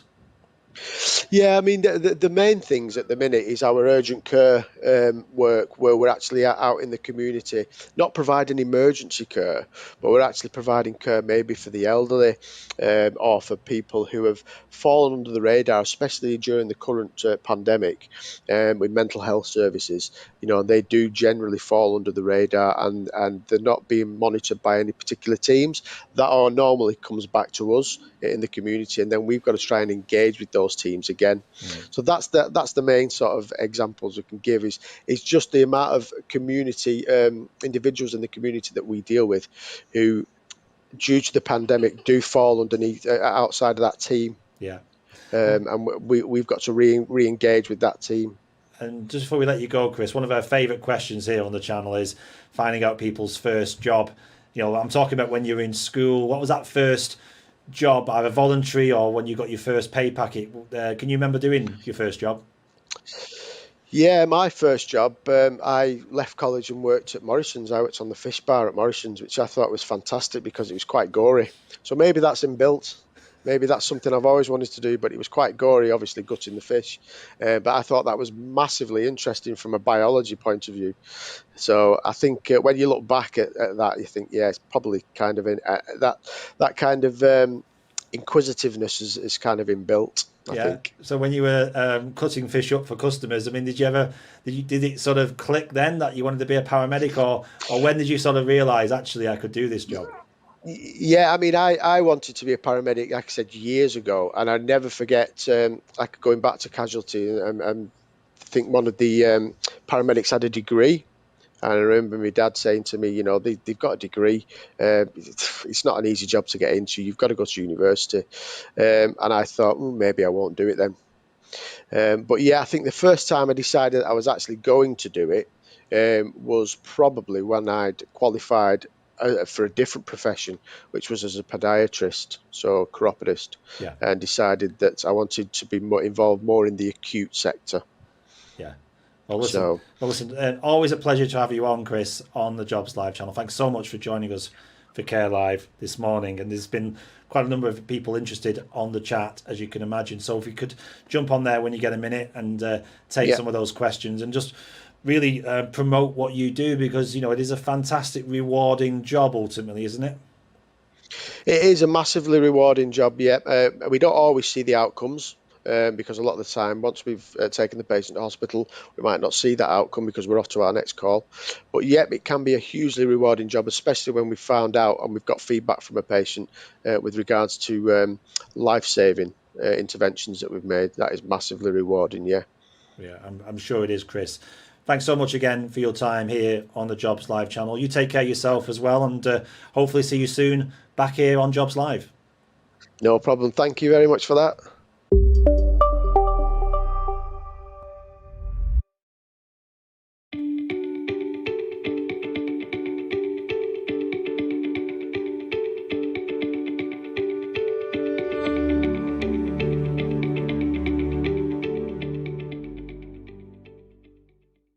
I should be joined by Bernadette Plum. Hi, Bernadette. Hi, morning. Good morning. Thanks so much for joining us. Are you actually in the hotel right now? I am. I'm actually in one of the conference rooms at the moment. And it must be a great feeling to be back in the hotel and seeing people coming through those doors. Oh, it's absolutely fantastic. I mean, Monday was so good just to be able to open the doors again, staff back in uniform, because we've had the staff obviously right throughout lockdown. We've had a number of the team, looking after the hotel, sprucing it up, doing whatever needed to be done. But to actually see the guests, walking back through the door was, brilliant. And you're the general manager there, so just give us a flavour of what you do every day. Well, I mean, obviously my responsibility, I'm overall responsible for the whole team at the hotel itself, making sure everything runs smoothly, all the operating procedures are done correctly, maintenance, anything scheduled wise, actually filling on the departments when I needed. I'm actually trained from reception, so I've done the kitchen, I do the food and beverage, anything basic, everything and everything, anything and everything. All roads lead to you then, it sounds like, Bernadette. Exactly, yeah, definitely. So let's get straight to it then. You are, how long has the hotel been in Preston? So Preston International Hotel, whereabouts are you and how long have you been there? We're on Marsh Lane in Preston, just off Corporation Street, literally right next door to the university. We're the closest hotel for the university. We're in our 13th year of trading. We actually turned 13 on the 15th of October this year. So brilliant. We tucked away a little bit, but and how many bedrooms? We've got 75 bedrooms. Great. Okay. So let's get into the roles that you've got on offer. And as you're talking to me, I'm going to bring up the website where these are featured. So tell us what you've got on offer right now that people can apply into, please. Okay. So we've got two positions available at this present time. We've got the food and beverage team leader, and we've also got food and beverage assistant. Both roles consist pretty much of the same thing, obviously serving the guests for either breakfast or dinner, serving behind the bar, again, making sure that guest satisfaction is paramount to us, greeting the guests nicely, making sure the standard operating procedures are always adhered to. Obviously, the team leader will have a little bit more responsibility to that. They would obviously be doing the rotas and training any new team members. So we've got them up on screen there now, and thank you. It's got a comprehensive job description as well. And I think it's fair to say, to manage expectations, it's going to be a busy role, and shifts are part of this, or weekend work is obvious as well. It is, yeah. It's obviously more than like it's especially the team leader. It's 5 over 7, but yeah, our shift patterns are a morning shift is like 6:30 till 3 or 2:30, and then an evening shift is 3 till 11. It's running slightly different at the moment because of the way we're operating. You know, we're operating on a slightly shorter time scale for dinner and for breakfast. But obviously, as we proceed and move through the year, this will hopefully go back to normality. Yeah, fingers crossed for you, Bernadette. And just on the application process itself, just talk us through that then. So if I was looking at this now and I wanted to be food and beverage team leader, what do I do? How do I apply into this role? Okay, so obviously the first thing you have to do when you click through the link, that will fetch you through to the legacy page, which is our management company. So you will see at the bottom you've got various tabs there for the areas. So you need to make sure that you pick the tab that's Lancashire. And then you will see the vacancies for us. The easiest way to apply to us is direct with the hotel to my email address, which is on the application, and then send your CV, and then obviously we would take it from there. Right, and clearly you want people to apply to you, but we want them to be successful as well in their application. So someone who's probably seen their fair share of CVs over the years, Bernadette, what can people put on there to make sure that you want to see them? I mean, ideally for the 2 roles that we've got advertised, experience, especially the team leader, experience is essential on that one. Not as much for the food and beverage assistant, you know, we're willing to train people, but it's basically, it's just a comprehensive CV giving us an indication of the background, what qualifications they've got. It's a lot about, we tend to interview most people because it's a lot about personality for us. You know, you can normally tell when somebody walks through that door that they're gonna, you know, it's not just about being able to do the job, it's about being able to interact with people, which is important to us. Absolutely. And if you are going to interview somebody and you meet them at interview, you know, do you have an instinct almost straight away because of the way they are? Can you just give us a clue as to what makes a good interview? Yeah, of course. Yeah, I mean, one of my things is always the way somebody comes dressed. I'm a bit old-fashioned that way. I still believe that somebody should, you know, take care and dress appropriately for an interview. The amount of people that we've had through the door that just come as if they're, you know, going to the gym or to the pub is, you know, and you can, as soon as you start speaking to somebody, you can tell, you know, a personality. We need, you know, we can't have like shy people. We need outgoing people because there has to be that. They have to be able to interact straight away with the guests. Brilliant. We've had a couple of questions in on the chat, if I may. So we've got Alan's asking, what makes you stand out from other hospitality companies? That's a great question. I'm sure you could go on for a long time about that. Well, I mean, at the hotel itself, it's a fantastic place to work. Majority of our staff, probably about 70-80% of the team here are long-standing team members. We have had, you know, throughout the years, we've had team members leave but come back because it is that good here. You know, we don't see people as just like colleagues. We are a family here.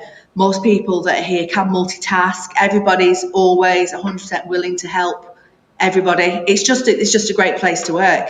Yeah, I mean, that was my question later actually, but Alan's taken it from me, was why work for you? So thank you, Alan. He just worded it in a different way, but you know, at the moment I'm sure it's very competitive out there between organisations, so you'll all want to say why work for you. But one of the things that comes up a lot on this, Bernadette, is progression within an organisation. People want to know they can get to your position eventually.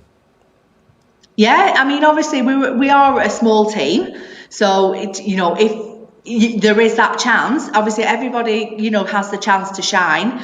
There's like in-house training is compulsory to be done. But yeah, any position that comes up available in the hotel that's for progression, everybody, you know, 100% can apply for it, and if they're the right member for that position, then yeah, they would definitely get it. Obviously, you need somebody going from my position. You need me to leave, you know what I mean? But then again, because we're a group, there is, if people are willing to travel and want to move around, there's always positions that come available, within the group of hotels. No, we don't want you to leave, Bernadette. You've only just got back. Yeah. So Rose, also just quickly, do you have any reception vacancies, or do you see many of them coming up in the future? We don't have any reception vacancies at the moment. We are fully staffed on that department. It's a bit of a how long is a piece of string, really, as to how busy we progress throughout the year. We had to, unfortunately, let one of the receptionists go, through the lockdown. But yeah, at the moment there isn't, but you never say never. Yeah, and if somebody wanted to contact you about future opportunities, again, would you be happy to take a CV and hold it on file? Yeah, 100%. Anybody wanting to either email the CV over, drop the CV into the hotel, and obviously, say what department they're kind of looking at, then yeah, we're always willing to contact them. So should something become available. Brilliant. And you may have already answered this question, but Rose also asking about any previous experience for the food and beverage position. I think you do need it at the management level, but what about the assistant level? Yeah, I mean, it'd be ideal if somebody came who had worked in the hospitality industry before, or even done like a shift pattern. But again, I'm not going to totally dismiss anybody and say no if they've worked in another environment. I believe, because obviously I wouldn't have got into this industry without being given the opportunity. So I believe everybody, deserves an opportunity. A lot of it is about personality and how they can adapt themselves to the role. Brilliant. Okay, just finally, can I just ask how you got into this? What was your first job? I actually, my first job, I was actually a travel agent. So I've always been in the leisure and tourism industry.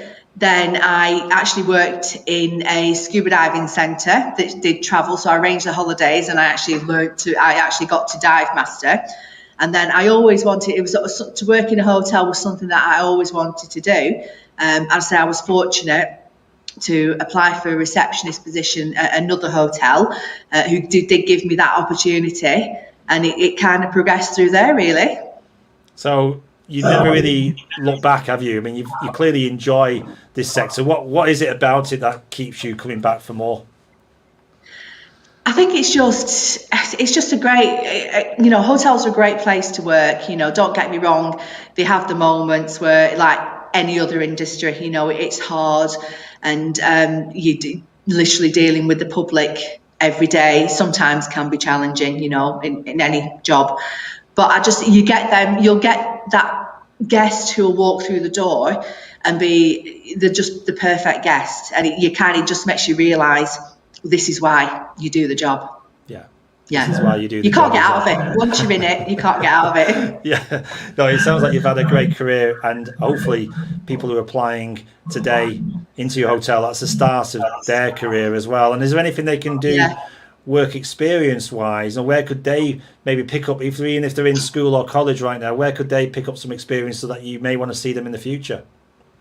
Yeah, we do.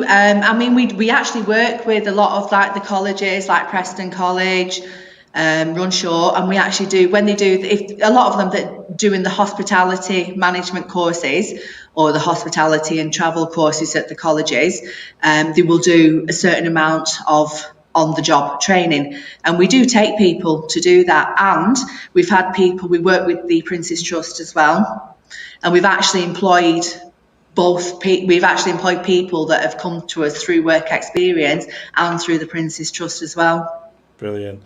Well, look, we're going to show people a short video in a second about the hotel, so you can get a look and a bit of a virtual show round, which looks great.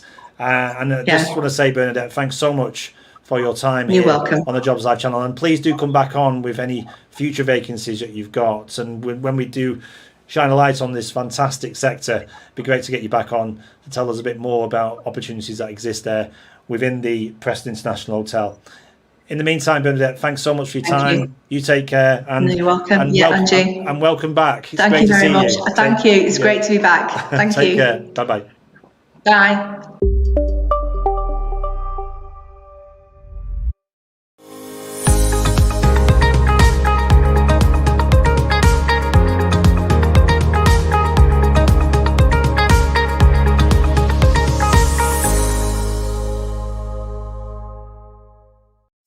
Thanks, Stuart. So today I have been joined by Steve West. So could you tell us a little bit about your previous experience of hospitality and what you are doing currently? Yeah, I've been in hospitality for, this will be my 43rd year as a chef in hospitality. About 10 years ago, I went into teaching, but since I was a chef, I taught an apprentice chef in London. Moved around to different areas, and in 2000 I became self-employed as a freelance chef.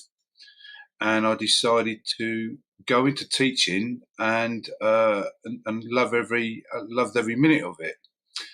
So currently, what I'm doing, assessing apprentices, teaching apprentices, adult training, food safety, community adult training as well. And now that lockdown is going to be opening, we're hoping to see a lot more young apprentices coming through the system now. So hopefully we'll be a little bit more busier for the future.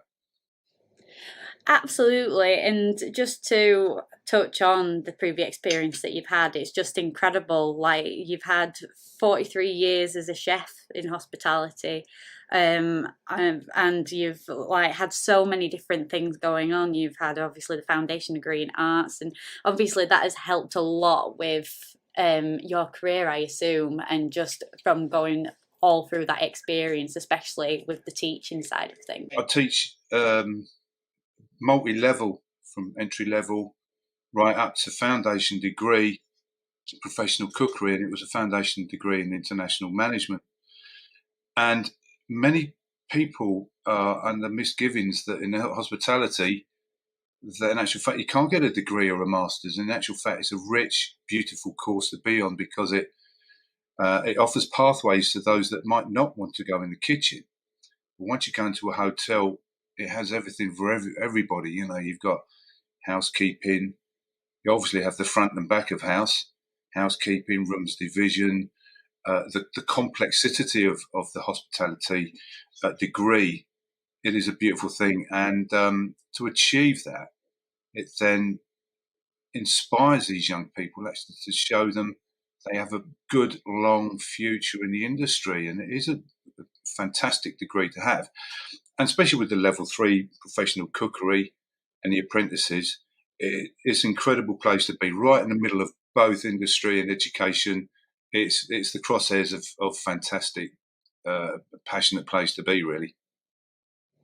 Absolutely, I can easily believe that.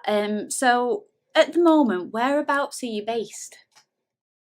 I'm in the East Midlands at the moment, and I'm lucky enough to be part of a company that I contract out to that sends me all over the UK when hospitality is open again, and the assessors are the assessments are going to come back into play again with the young chefs.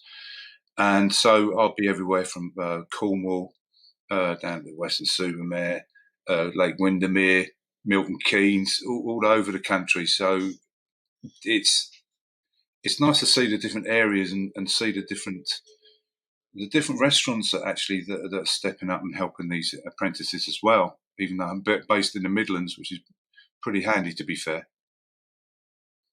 I can easily believe that. So obviously hospitality has had quite a hit, obviously, over the previous year with COVID-19.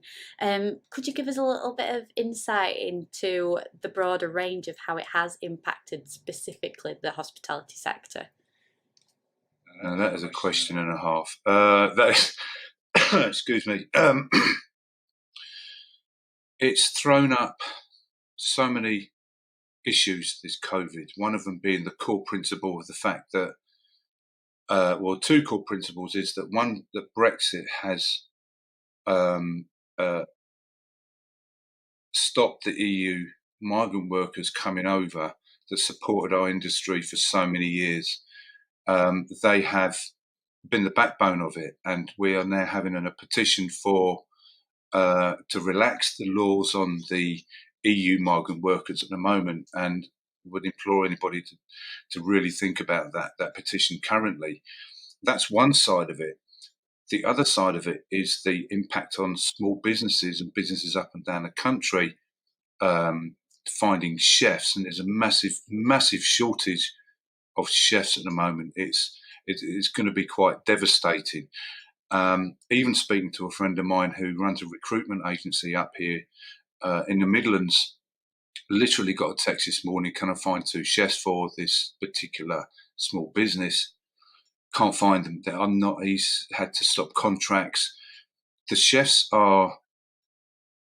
Have they left the industry? Well, my feeling is that some have. But you know what is really quite strange is that, and I've noticed a pattern these last few weeks, as events are opening, there doesn't seem to be a shortage of chefs in events. It's the restaurants that are suffering, and there seems to be heavily weighted towards going back into events with football stadiums, theatres coming up. And there seems to be a shift in that. For why, I don't know. So it's occurred to me these last few weeks, really, how it's happening. That is quite strange, especially obviously as you said that it kind of the went away and now it seems like everything is coming back. But then again, there is the events there that's available for them to go to and work at. So obviously with those kind of people that are wanting to get into the hospitality sector as a chef, and also in any other role, what kind of people does the hospitality industry need right now? Currently, all levels, like I said before, with the EU migrants, we're looking at all levels. All levels are welcome into the industry. And it predominantly seems to be chefs, because historically, really, front of house staff are set on by local kids who are going to university, school. So that is the front of house tends to look after itself a little bit more. But the chefs and the kitchens are really crying out for chefs at the moment. And I did hear that chefs are now demanding their own pay packet. They're actually sort of demanding higher wages, and that's going to put a massive effect on businesses, because businesses won't be able to be financially healthy to subscribe to these chefs coming in and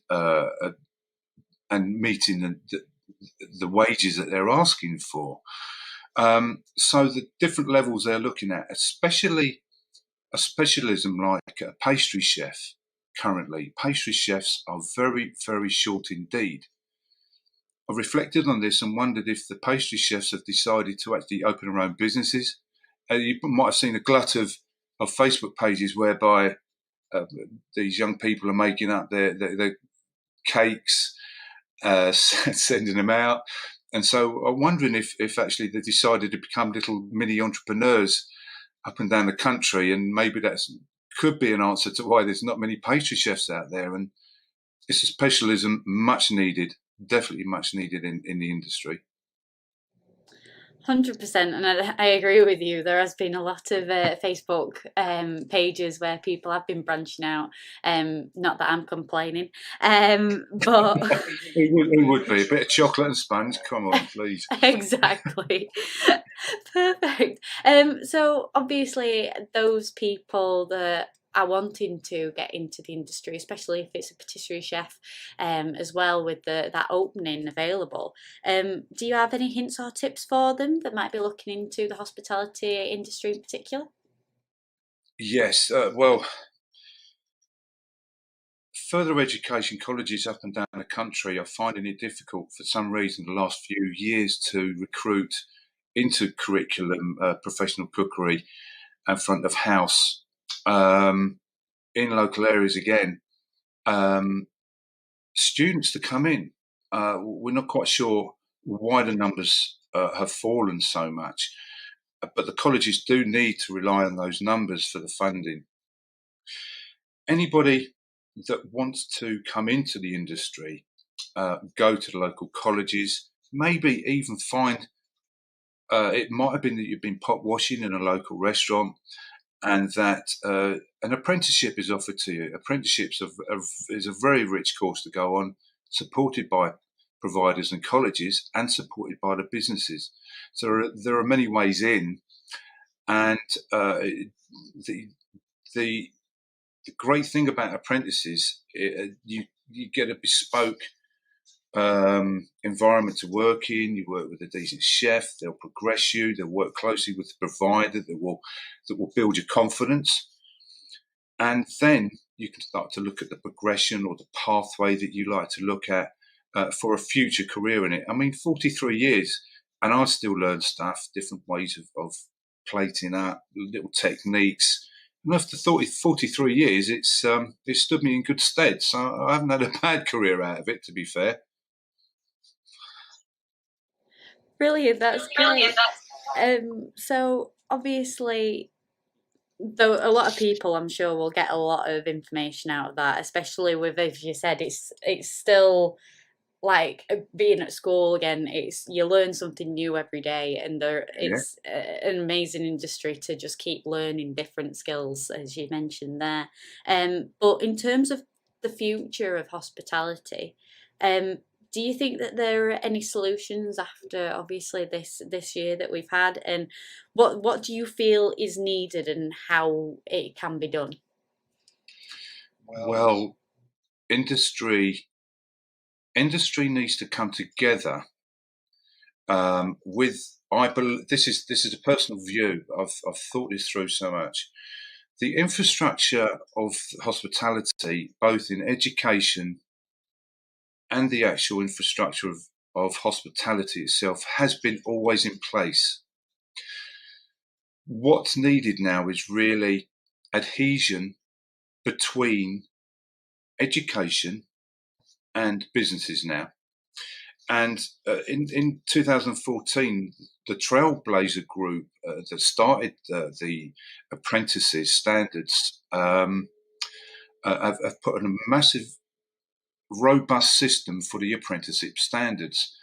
So an idea would have been, let's say, have a Trailblazer group to start looking at how businesses could link into colleges. Now, colleges have work experience departments whereby the students over the year, the period of time they're at term, have to do a certain amount of work experience hours.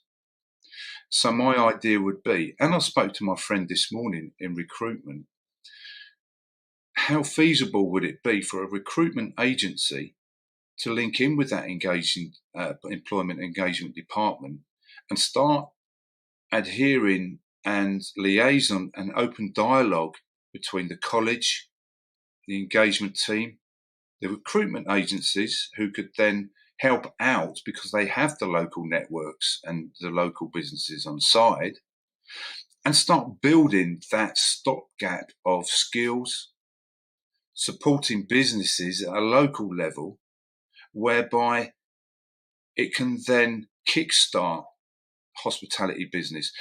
And with colleges, they have different levels and it will have different skill sets, so they can meet the needs, that both the business and the college could meet the needs. It's just finding a way of tangibly building that link between the two. And I believe that's a way forward whereby we can do that. And as I said before, currently, literally doing the slides today, adult training. Let's colleges now network and reach out to adult training. And I only heard this morning on the radio about the initiative for people to retrain. I'm doing a 2-week course for hospitality, the introduction into hospitality, in the next couple of weeks, which includes customer service, food, the introduction on different sectors, the services they bring. So that's going to be an intense course. Now, even though people might be leaving, that's not to say that people would like to retrain to come into hospitality, find the different pathways, administration, HR, reception, housekeeping, like I said before, and actually have a really rich, viable career like I have as well. So that's just a little idea maybe to start and kickstart something. Absolutely, and I think that suggestion right there will at the very least open up a conversation about it and moving further forward. But I 100% agree. It would be the same with like apprenticeships and colleges where they do that and work together with a business to bring it further forward. So that'd be brilliant. Sure. Yeah, it's just an idea, but you never know. You never know, indeed. Well, you never know. Thank you so much, Steve, for your time today. It's been incredible speaking to you and getting your insight into the hospitality sector as a whole and also over the last year. But if anybody's got any questions for Steve, then please leave them in the live chat and someone will get back to you as soon as possible with regards to those. But for now, I just want to again say thank you for your time today, Steve, and for everything you mentioned there. Appreciate your time on this. Thank you very much, Jen. Thank you. So bye for now, and it's back to Stu in the studio. Thanks, Stuart. I have been joined by Laura Cross today from Infinity Company. So hi, Laura. It's nice to meet you. Hi, you okay? I'm good, thanks. So please tell us a little bit about what your company does. So Affinity Home Care, we provide care to the adults over age 18 in their own homes on a one-to-one basis. We are offering an efficient, flexible and professional home care service to allow people to remain in their own homes for as long as possible. And as we probably all know now, as we grow much older, home becomes an even more important place for us and a sanctuary of security and safety, and where we want to be a part of that. Oh wow, fantastic. And where is it that you're based? So our head office is actually based in Wilmslow, Cheshire, and there we cover Macclesfield, Alderley Edge, Hale and Wilmslow, and then we've got another 2 offices based in Wales, one in Aberystwyth and one in Newtown. Oh, fantastic. So it's great to see that you've got so many bases as well across the UK. So what roles is it that you are currently recruiting? So currently we are looking for home care workers to work a variety of shifts. So our shifts start from 7 a.m. till 2 p.m. and they cover mornings and lunches. And then we start tea and evenings, which starts from around 3:30 till 10. And the roles themselves, as you can imagine, it's out in the community, so we do need car drivers or at least access to a vehicle, because you are going to need to be going from house to house and being able to meet a certain deadline with times. Okay, fantastic. And what kind of people are you looking for to join your organisation? So it takes a certain type of someone to do care work, and having done the role myself, it is very challenging. However, it is rewarding. We do want applicants to make sure they fully understand the role, they know what the job entails. You need to be enthusiastic, compassionate, and very much have a can-do attitude. The staff that we want to employ need to understand that they're not just going to walk in to befriend an older person. They are there to provide a service, be supportive and befriend them, but also be on a listening ear for them, because as we all know, during the pandemic, a lot of people have lost family members or not seen them, and we can sometimes be classed as the daughter or the son that they just haven't seen for a year. No, absolutely. So it's fantastic to see that you're able to provide that support to those out in the community. So why work for you then? So working in the care sector myself, I've been working in the care sector now for over a decade, so I'm not going to say my age. But anyone from the director to myself, the branch managers, deputies and seniors, we've all had hands-on care work experience, and I think that's quite hard to come by, really. So we understand the pain or the struggles that families go through or service users go through, and that of the staff. It isn't a case of walking in sometimes to look after a lovely old lady with a lovely china teacup set. You can walk in sometimes and families are disjointed, or the living conditions are far from what you would think would be normal, and we have to be seen to be supporting them and our staff. And I think it helps working for a family-based company that's been going now for just under 15 years, that we fully understand and appreciate what people are going through and what our staff are put through every day. No, absolutely. And do you have any hints or tips for those who are wanting to apply? Definitely. So I've done hundreds of interviews over the last 10 years, and what I would suggest is go away. If you are going to apply to become a domiciliary care worker, go away and actually research the role, research what it is that will be expected of you. Personal care is a major aspect of the role, and some people may not feel comfortable providing personal care to male or female service users of ours. And I would 100% say is if you are compassionate and empathetic towards people, bring that across to us in interview. We don't just look at your CV. We don't just reel people off on what experience you do have and what you don't have.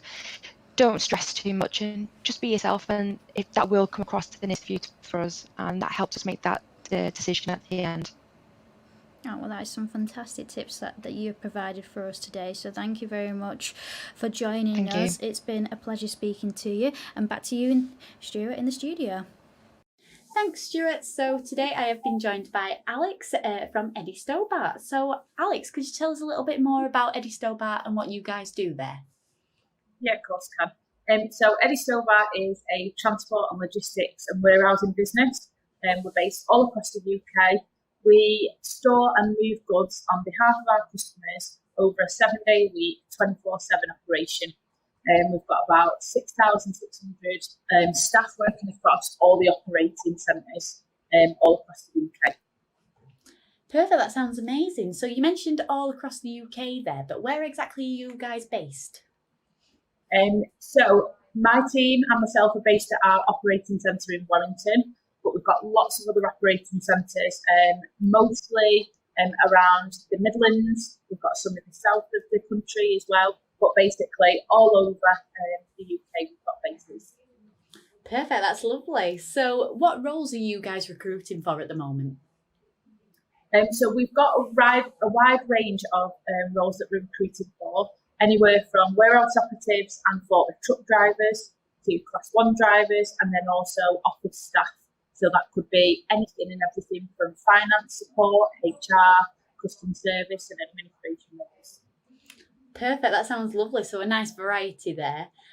So what kind of people are you looking for to join your organisation, especially with those type of roles in mind? Yeah, we're looking for anybody that's enthusiastic and hardworking who wants to come and join a big brand like Eddie Stobart's. It is a tough industry to work in, but it's very rewarding and it's also really exciting and challenging. Perfect, that's lovely. So why would someone want to come and work for Eddie Stobart? So our business was formed in 1970 and we are still operating today. We are a really successful business, and everybody that works for our business is extremely proud of who we are and what we do. We all work together to get things done, and we are really successful.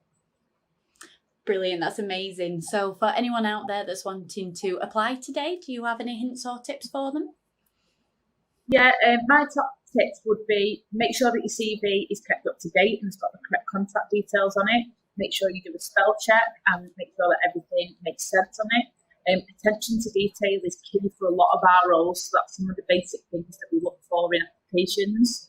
I would also say make sure that you apply for a job that's relevant to you and you've got the correct skill set for, especially if it requires formal qualifications. If you don't have them, don't apply for it.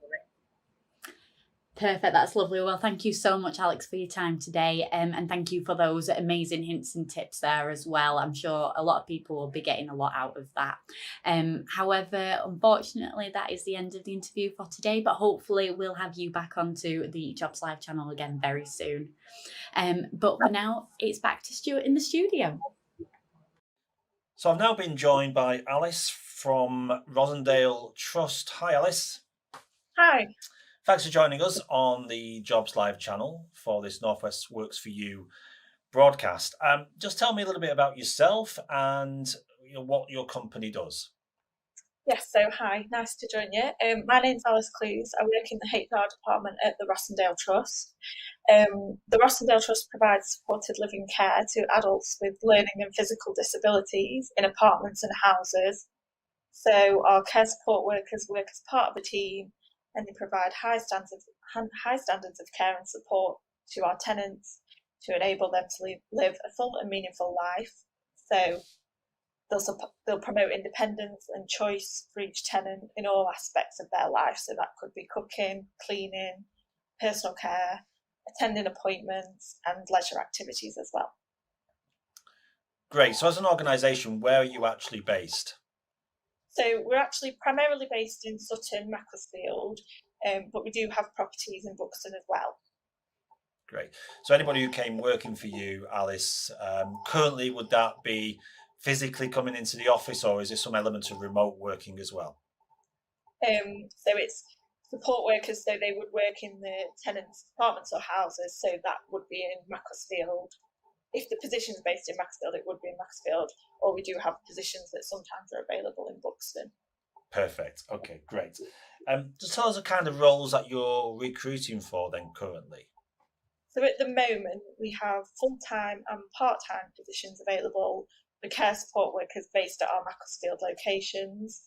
I would always say it's a good idea to keep an eye on our website to check what vacancies we do have, because, for example, we might have positions in Buxton come up available, or similarly, we do recruit for night workers as well, so they may come up on our website in the near future.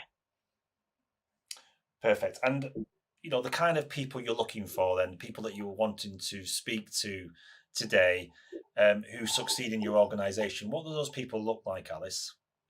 So we're looking for people who are caring, patient, and that are willing to support vulnerable adults while ensuring that they treat them with the dignity and respect. We don't require people to have experience to work with us, because we believe that those personal skills are more important, and we do offer full training, so it's not something you need to have experience in. Of course, it is an advantage, but it's not essential. And why work for Rossendale Trust? I mean, what's the benefits of joining you and starting a career with you, and what do you find people enjoy the most about working for the Trust? So I think the main thing is that working in care, it can be a very rewarding career, because you're making a difference every day to someone else's life and supporting them to live their life fully and as meaningful as they can do. So we also have career progression opportunities. So we offer the opportunity to gain qualifications, so level 2, level 3 in health and social care. And we also have a range of staff benefits, such as a health cash plan, long service awards, enhanced sick pay schemes, and life assurance schemes. So plenty of benefits, and obviously all of that is detailed in the job vacancies. As people apply, they can read up on that. Yeah, there's lots of information, and if anyone has any questions, they can get in touch with us. Perfect. Well, this is their chance to do that actually now on this broadcast, to use the live chat to get in touch with Alice and the team at Rossendale, and I'm sure you can guide them. And really, my final question is around that. For people who have applied successfully to work for you in the past, any hints or tips for those applying maybe today, and to make sure they are successful in that process? I would always say it's a good idea to have a good look on our website and just find out more about what we do, and to always look at the job profile of the role that you're applying for, which are all on our website. Make sure you familiarise yourself with that role before you start your application form. And then when you do fill in your application form, include as much information as you can for all the questions it asks, and explain why you think you would be suited to fit that role. Great. And in the current climate, I mean, are you doing lots of interviews online, on Zoom or on Teams? Sometimes we do have interviews online, yes, but we do occasionally have interviews in person. Obviously social distance and everything, because our care staff are still in work at the moment, being key workers, so they are, all the precautions in place as well. Great. It's good to know, and it's good to know when people are applying what their expectation is of an interview and where that would take place. So thanks for letting us know about that, and let us know more about Rossendale Trust as well, Alice. It's been great to understand more about your organisation. And people can find out much more on your partner page. And of course, we'll leave the chat open for any future inquiries that people may have as well. Yes, that's great. Thank you. Thank you. Thanks for joining us here on the Jobs Live channel for this Northwest Works For You event. We'll hopefully see you again soon, Alice, on the channel, and take care. Thank you. Thanks. Thanks, Stuart. I have been joined by Alison Clark from the Alternative Futures Group. So tell me, Alison, can you give me a quick introduction about yourself? Yeah, hi, I'm Alison Clark and I'm the Talent and Attraction Lead for AFG. Okay, fantastic. So can you tell me about what your company does? Sure, we are a health and social care charity. We are the largest health and social care charity in the Northwest, and we provide supporting living services to people with learning disabilities and mental health conditions. Oh, wow, fantastic. And where is it that you're based? Well, our headquarters are based in Prescott, which is Merseyside, but we, as I say, we provide services across the Northwest, so Cheshire, Merseyside and Lancashire, as well as Rochdale. We also have 6 independent hospitals, and they are in Wigan, Ellesmere Port, Warrington, Wythenshawe and Bolton. So we pretty much cover the whole of the Northwest. Oh, wow, fantastic. It's great to see that you're able to provide care to as many people. So what roles is it that you are recruiting for? Predominantly, we recruit for support workers, and support workers comes in 3 different ways for AFG. So we have a support worker that works in our supported living services, and they may be working within a small team in a property, supporting 2 or 3 people to live independent lives. And that's a permanent team that's in place 24 hours a day, 7 days a week. Alternatively, it could be an outreach support worker, and they have a small list of people that they visit each week just to check in on them, make sure they're okay. And then we also have the support workers who work in our independent hospitals, supporting the clinical team, the mental health nurses and the occupational therapists in that more clinical setting for mental health. Okay, fantastic. So it's great to see that you've got a variety of roles that you cover at the company. So what kind of people is it that who you're looking to join your organisation? So we don't recruit for skills or experience. We look for people that represent our values. Our values are, we are one, we raise the bar, every person matters, we make a positive difference, and we take ownership. I'm just making sure I get them right. They are fundamental to everything that we do, and we're also looking for people that are keen to develop their skills and provide person-centred care as well. Oh, that's really nice to hear. So tell me, so what are the benefits for people to join your company? So why work for you? Okay, well, I've given this a good deal of thought, and we have an award-winning commitment to people development. We won the largest employer award just a few weeks ago, and this is underpinned by the apprenticeships that we have on offer, and also more advanced levels, so QCF levels 2 to 4, the old MVQs, and we've been recognised as promoting that as an essential part of our organisation. And we also look for people to bring their passions to work, by which I mean that could be football or it could be making cakes, and we will find a match for somebody and you can share your passions together by baking cakes or, like I say, playing football or anything really. And that's very different in that we match for that. And then we celebrate our success every year at an annual awards event.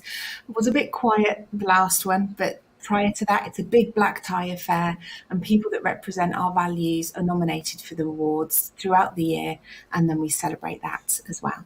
Oh wow, that's fantastic. So for those who are keen to join the industry, what hints or tips can you give to those who are applying? Well, I would say have a look at the job adverts, and there's a lot of different support workers being advertised all the time.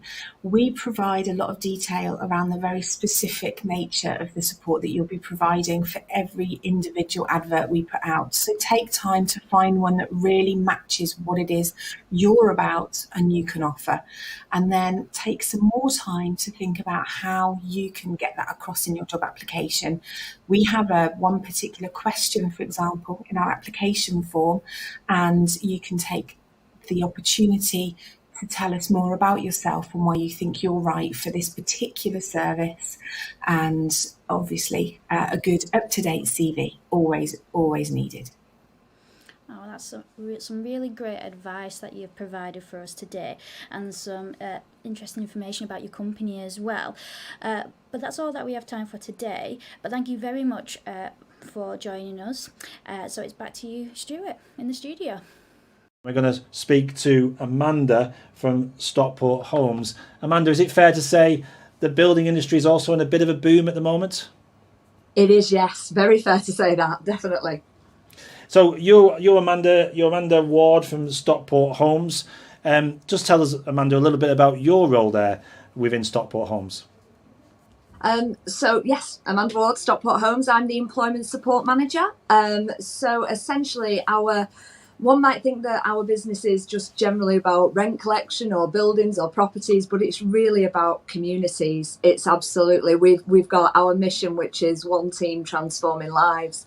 So essentially my job as the Employment Support Manager, I manage a team that support our customers to get back into employment, because that's really important to us to be able to support our customers. And I guess the clue's in the title, but Stockport Homes as a company, what do you do? So we've got quite a lot of different areas that we work on. Recently we actually had a big business development, and we changed our company structure. So we are now Stockport Homes Limited, and we have lots of different arms. So we have Viaduct, which is our development arm, and we've got 360, which is our trading company, which does our capital works and commercially selling construction services. And we've recently just created our Foundations Charitable Community Benefit Society, essentially a charity. And we've got a lot of things that work in that area of the business, everything from your local pantries to furniture recycling to our Motivate service, which runs, we're one of the housing associations that deliver that across Greater Manchester, which supports those who are furthest to reach back into employment. So there's a lot of different areas that are within the business, not just sort of, the actual core elements of running a housing association on behalf of the local council. And just give us a sense of size of your organisation. How many people do you roughly employ at the moment? So we've got just shy of 650 employees. We've got a lot of employees now in a lot of different areas of the business. So like we're saying, sort of like the Foundations charitable arm, that's recently started to really grow. So that's getting much more employees in. And we've also got as well our 360, which is growing all the time, as you referenced right at the start, Stuart. Construction really is booming. So it's a lot of work that we're doing there. We don't just do a lot of work in Stockport. We've also recently been installing fire doors in schools in Rochdale. We do a lot of different work over a lot of different regions, and there's a lot of kind of different community elements that make up Stockport Homes as well, because we really are very much a values-based employer, and it's about how we manage to support our community and how we can make sure that our workforce represents our community as well. We're very keen to employ local people so that we know that we've got our workforce representing the people that we support and serve. That's fantastic. And we're here at the channel, Jobs Live channel, is to educate, inspire, and connect people. And one of the things that I very obvious from talking to organisations today is that education piece around people may look at Stockport Homes and go, "No, that's not really for me." But actually, if they drill down a little bit deeper, there's so many roles that you bring in people with transferable skills from different sectors. You must see that every day, people who've never worked in your sector being able to find a home in your company. Oh, I think it's the classic line. We always say it. Nobody dreams of a life in housing. Nobody starts their career and thinks, right, crikey, housing, that's where I need to be. Nearly everybody in the organisation has come from somewhere else, some other kind of industry, some different elements.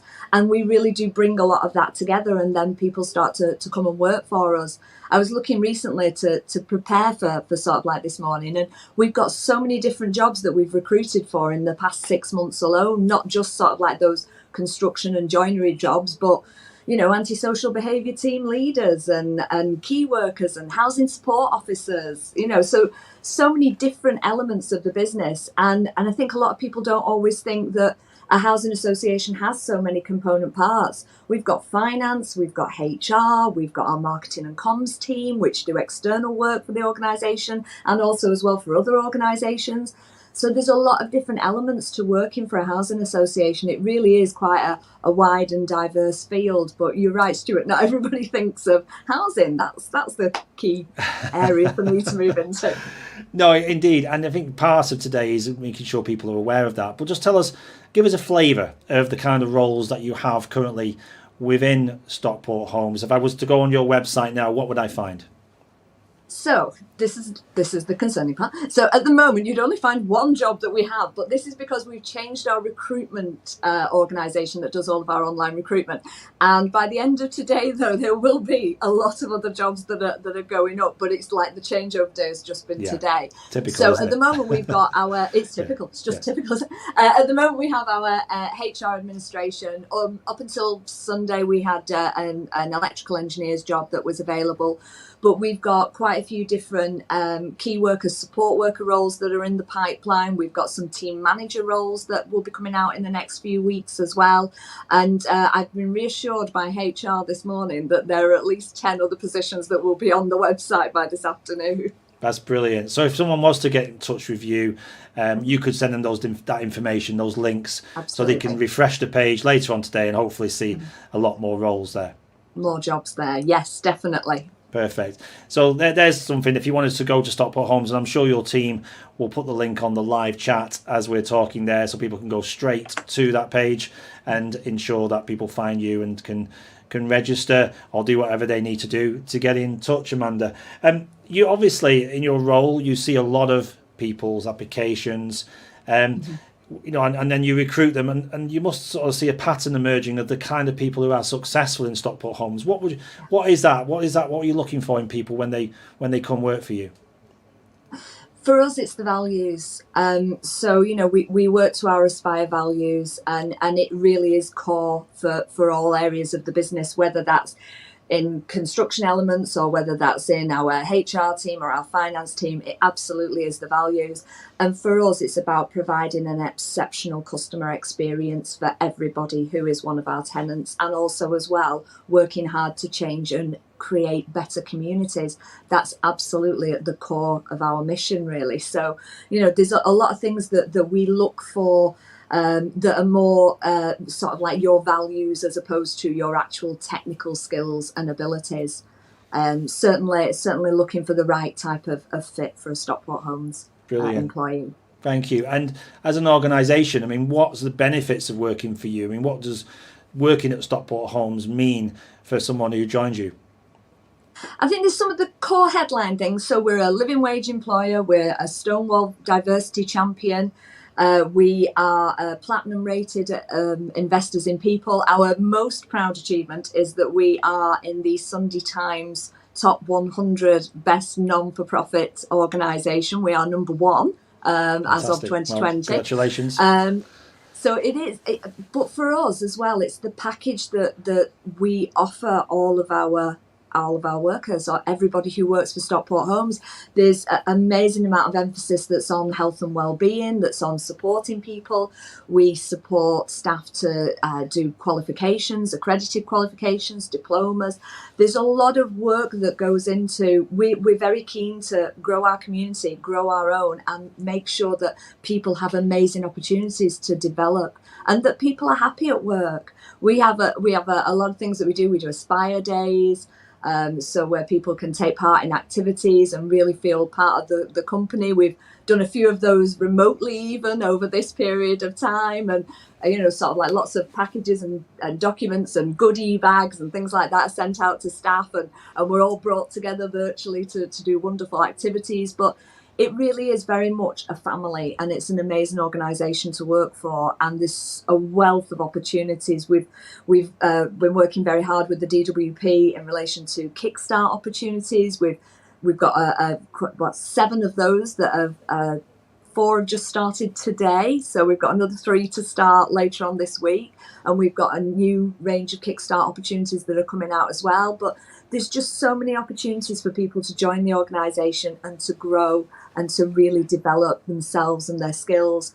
We work really hard with people to make sure that your working pattern and your working life balance is where it should be as well, you know. So we do a lot of we all do a lot of working from home now, don't we? But there's a lot of that working from home, but also as well flexible working if somebody wants to do compressed hours.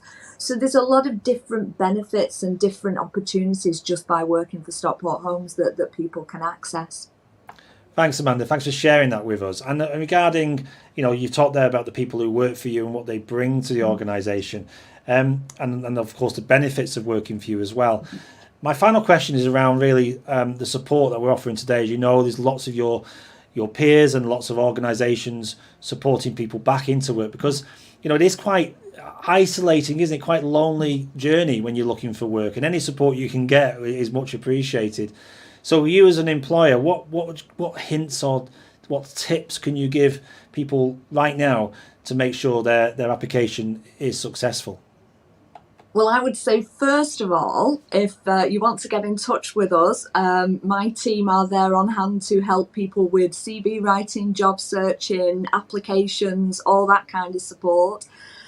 So we are a tenancy blind service, so it doesn't mean that just if you're not a Stockport Homes tenant, you can't access the service. We want to help everybody secure their next career. I think in terms of just little hints and tips that people can take away, definitely that CV. Make sure that your person spec at the top absolutely matches the job that you're going for. The role profile that you've been asked to meet should absolutely come through in the person spec at the top, so that an employer very quickly can say, right, okay, you're ideal. And the other tip I would give is really, really get yourself a really good quality professional email address. It really is much more important than you think. And that's the first time we've heard that today. So are you saying to me you're still seeing people with maybe an email address they had when they were in school? Every so often we find a quirky email address, yes, and it does make you think. And as much as kind of like, you know, you want an employer to see your personality and you want them to, but you also want them to see your personality when you arrive for interview. So it's really important that even if you just got that generic one, just because it makes it easier. It makes it easier for you as well when you're job searching, because those emails will go back to that one address, and just make sure it is quite a good quality email address. And the other tip I would give as well is make sure if you're applying for lots and lots of jobs all in one time frame, make sure you do keep all the documentation, the role profile that you've applied for and what it is you're looking for. You'll be surprised how many people email an employer to ask them for the role profile for the job that they've applied for. So it is, just keep that record. No, that's brilliant advice, and especially around the email. I mean, some people just may fall into that trap, as you say. It's been there for years, but it is time to change it, isn't it? Make it more professional looking, especially when you're applying to organisations like your own. Look, this has been really helpful. I'm sorry we ran out of time, Amanda. We could have probably talked for another hour at least, couldn't we, about hints and tips and, of course, what Stockport Homes do. But please do get in touch with Stockport Homes on the Jobs Live channel. You'll see their partner page right now. I know the team are there waiting to take your questions. If you've got any questions about them and what they do, and especially when those jobs go live in a couple of hours, hopefully, on your website. Fingers crossed, anyway. Thanks so much for joining us. We've got another interview coming up very soon. We're going to meet up with Waits, who are also in that construction space. So lots of construction opportunities today here on Jobs Live. In the meantime, thanks so much, Amanda. Take care, and we'll see you soon on the Jobs Live channel. Thank you. Bye.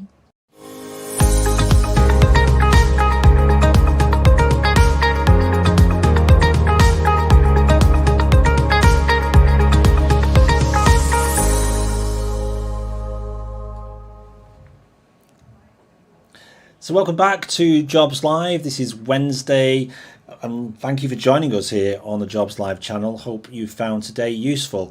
Lots of employers online right now waiting to speak to you about their vacancies. And next up, we have Amy from Connected Talent. Hello, Amy.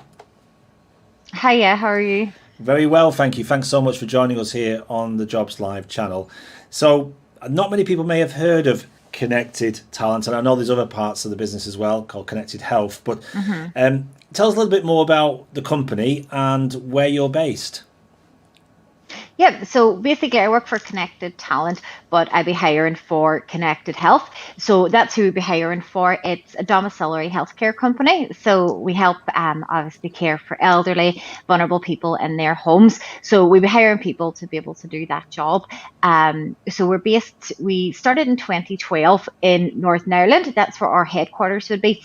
So we started there and have grown ever since. We now cover most of Northern Ireland, the Republic of Ireland, and about 2 years ago we then branched into the UK. So we're based now in Widnes. We have an office there and we've massive growth plans. We have quadrupled in size over the past 6 months. It's been brilliant. So now we've got a massive push on recruitment and to help get healthcare workers for us. So we do have plans now to open offices in Cheshire and further on up. So yeah, that's kind of where we're at the moment. Perfect. So you act as a kind of referring agency or almost like a recruitment for health organisations who are currently recruiting for their care sector or their care roles, but they could be a whole raft of different companies as well? No, it'd be purely just Connected Health. So Perfect. It is, there's sister companies, Connected Talent and Connected Health. So we recruit solely for them. We're basically one big team with Thank Connected Health. The communication's great and everything Great. between everybody. So that's what we're doing at the moment. Sorry, I just want to clarify that so people understood who they were joining. So Connected Health. Yeah. Tell me, I mean, what sort of people are you caring for? Is it young people, adults? Tell us more about that. Majority elderly and vulnerable people, Yeah. who want to be able to live independently and remain in their homes, but maybe just need a bit of assistance with that. So you do be in communication with their families, you have full care plans and everything. So we do provide a lot of training, everything like that. Connected Health would be big into 3 T's. That's kind of like our tagline as such. So it's talent, technology and training. So we have a Connected Academy actually within Connected Health, and that gives even candidates the chance to progress through the company, train for NVQs level 2, 3, 5 and upwards as well. So we do give the training completely and the complete support for candidates coming on board and to be able to care for those individuals as well. Perfect. So would the care be taking place in a sort of specified home, or would it be within the community itself in people's homes?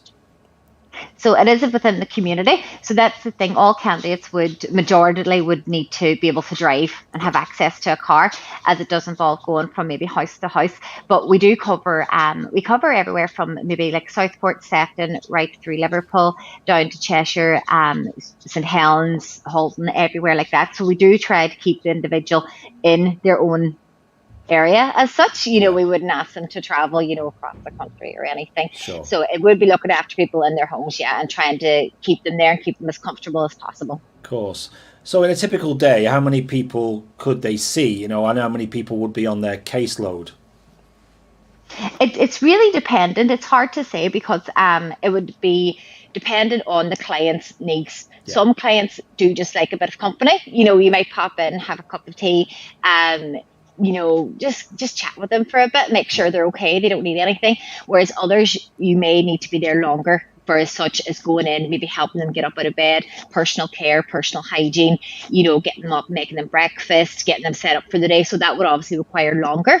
So usually the runs would be split into morning, lunch, tea and beds. So you could be on a shift from, say, 7 a.m. till 2, which would cover your morning and lunch, or you could be on a longer one, which would be morning, lunch and tea, or else, which a lot of people find really suitable, like maybe students, parents, is evening shifts, which could be from 6 till 10, getting clients ready for bed and things like that. So okay, it could vary from maybe 2 till, maybe 10, just dependent. Yeah. Okay. We tell we're live because you've got your dog now joining in the conversation. I thought he was asleep. I'm sorry. I was giving That's fine. That's fine. The perils of live TV. So I know. So just going on to some of the roles then that you've got currently vacant. Give us a sense of the kind of the kind of roles that you're looking to recruit into at the moment, please. Yeah, so we do always recruit for healthcare assistants. So it is so we have that across all of the areas that we cover, but we also do progression would be a big thing with Connected Health as well. There's great progression within the company. You can go from healthcare assistant up to senior, and then even up then to internal roles such as like office staff, which can go to area manager and further on up. So we do offer our roles to the public as well as in-house. So we're currently also advertising for area managers at the minute, and then also a registered manager. Great. Because we are growing, and we're looking to open another office now in the near future. So we will need, you know, senior staff as well and senior management staff. Understood. So it's a different kind of roles that you've got currently on offer, and I know we're going to put some links up on the page at the moment to show people where those roles are and what they do. Can you just tell us a little bit more about the kind of people that you want to work for you? What makes a successful employee of Connected Health? So basically, sorry, I'm just going to close that door. No I'm really sorry about that. It's okay. So basically, as I said, we do have Connected Academy, which is our own training, basically our own training academy that we train people up. So it's not about experience. We don't expect people to come on, you know, they don't necessarily need to have worked in care before or even in the healthcare sector. So we're looking for people who, it's more about personality. You know, if you're friendly, compassionate, want to be able to help and give back to the community, that's the kind of people we would like to bring on. You know, someone who wants to help and wants to be able to provide care. So it's not necessarily, as I said, about experience. So it's more so the personality type. Yeah. And are you finding, because of what's been happening over the last 12 months or so, people who are applying into you haven't necessarily come from a care background, but maybe come from other sectors such as retail, hospitality? Are you finding more of that now? Mm-hmm. We are, absolutely. We actually had a big surge of people coming in, like candidates wanting to give back because they've seen what COVID has done. You know, they want to be able to help elderly people who can't get out, you know, if they're shielding, isolating, they want to be able to give back to the community and actually have went for a full 360 career change. And then we also have people, you know, who are on furlough who wanted to come on board as well, and they've stayed with us as opposed to going back, you know, to their first careers and everything like that. So yeah, there definitely has been an influx in candidates applying. Yeah, so that's a good signal, isn't it, for anybody who thinks, well, I've never really worked in care before, what do I know? Well, you will, as long as they've got the right attribute and the right attitude towards your sector, you can always train them in what's required, can't you?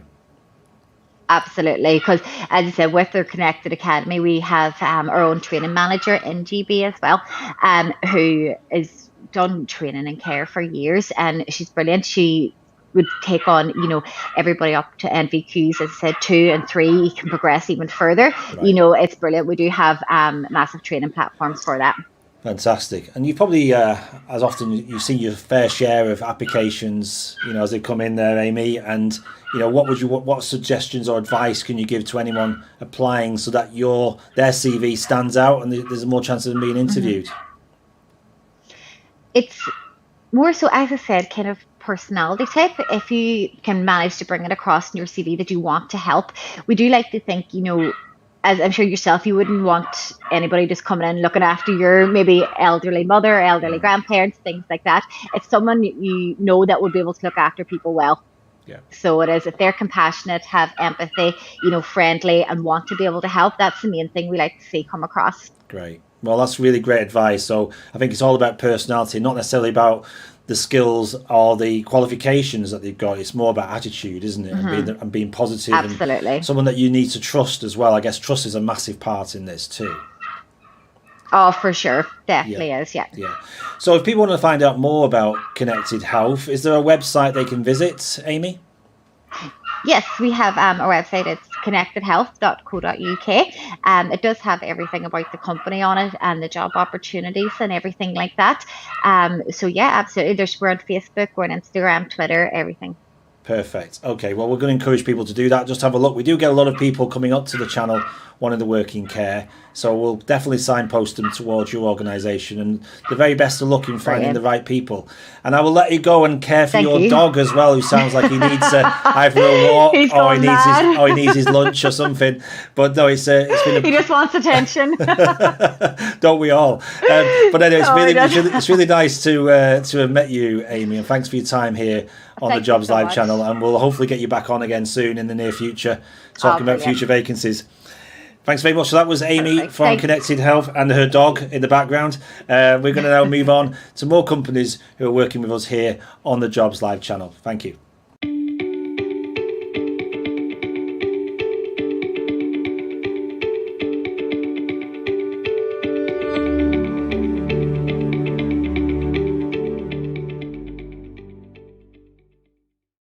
So, thank you, Stuart. Today I've been joined by Andrea Lyon from Community Integrated Care. Hi, Andrea.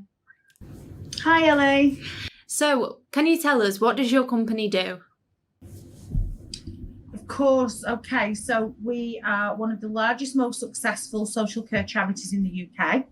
We have recently been awarded the Charity Times Charity of the Year Award, which is a successful, huge accolade. We support over 5,000 people with varying support level needs, and we employ over 6,000 staff. The people we support, some have learning disabilities, some have age-related needs, some have autism, and some have mental health concerns. We do this in a variety of settings. So we have supported living services, we have registered care services, which is residential and nursing homes. We support in the community. We also have day services and respite services. So where are you based? Okay, so our head office is based in Widnes. We was founded by a GP in Halton in 1988, and we have services from as far from Scotland down to Portsmouth. Sorry, just getting that right. We're a truly national charity, and we're proud of the work in partnership we do with over 50 local authorities. So what roles are you currently recruiting for? So we're currently recruiting for support worker roles within Warrington. We have different service settings, as I mentioned earlier. So we have some outreach services as well as supported living services. The people we support within them services have got varying health needs, from autism through to mental health. So what kind of people are you looking for to join the organisation? Okay, so 3 words really embody everything about community integrated care. And what we're passionate about. We're incredibly fortunate to employ and support thousands of amazing people. Our staff are truly incredible, delivering exceptional standards of care each and every day, to ensure that the people we support live fulfilled lives and reach the outcomes that they aspire to achieve. We always strive to achieve the best. And we don't see labels. We never stand or settle for second best. We see potential in everybody. So the kind of people that we're looking for is to share our values. Our values underpin everything about community integrated care. So we respect individual choice and promote inclusion, rights and independence. We enable individuals to meet their needs and fulfill their aspirations. And we aspire to be the best that we can be. We deliver the best possible support and outcomes for the people we support and the partners who we work with, and we include people. So them core 5 values are what we're looking for within the values of the people we want to recruit. So why work for you? Why not? Okay, so why choose community integrated care? We offer a rewarding career with opportunities to develop and progress within the organisation. We develop and enable yourself to build great relationships with the people we support and their families. You will be part of a friendly and supportive team where every day is hugely different. We're a forward-thinking employer looking to lead the way in the digital age to improve care and support wherever possible. So what do we offer for our frontline colleagues? We offer 20 days holiday plus 8 holidays, pension contribution. We also have a fully equipped employee assistance programme, which supports wellbeing. Wellbeing is huge within our organisation, especially with our frontline colleagues with the last 12 months that we've currently been through. This supports on, as I mentioned, wellbeing, finances, nutrition, exercise, anything that you may need some signposts and support to. Our frontline colleagues also have access to an Appy app. It's a simple app that you download to your phone, and you get many discounts at retail establishment that you hear of, not the ones that you, where would I find one of those kind of outlets, such as Tesco and Argos that we all use daily. Our organisation as well is fully behind professional development. So each frontline colleague would have a personal development plan following a substantial training package and induction to start with. So finally, any hints or tips for those applying?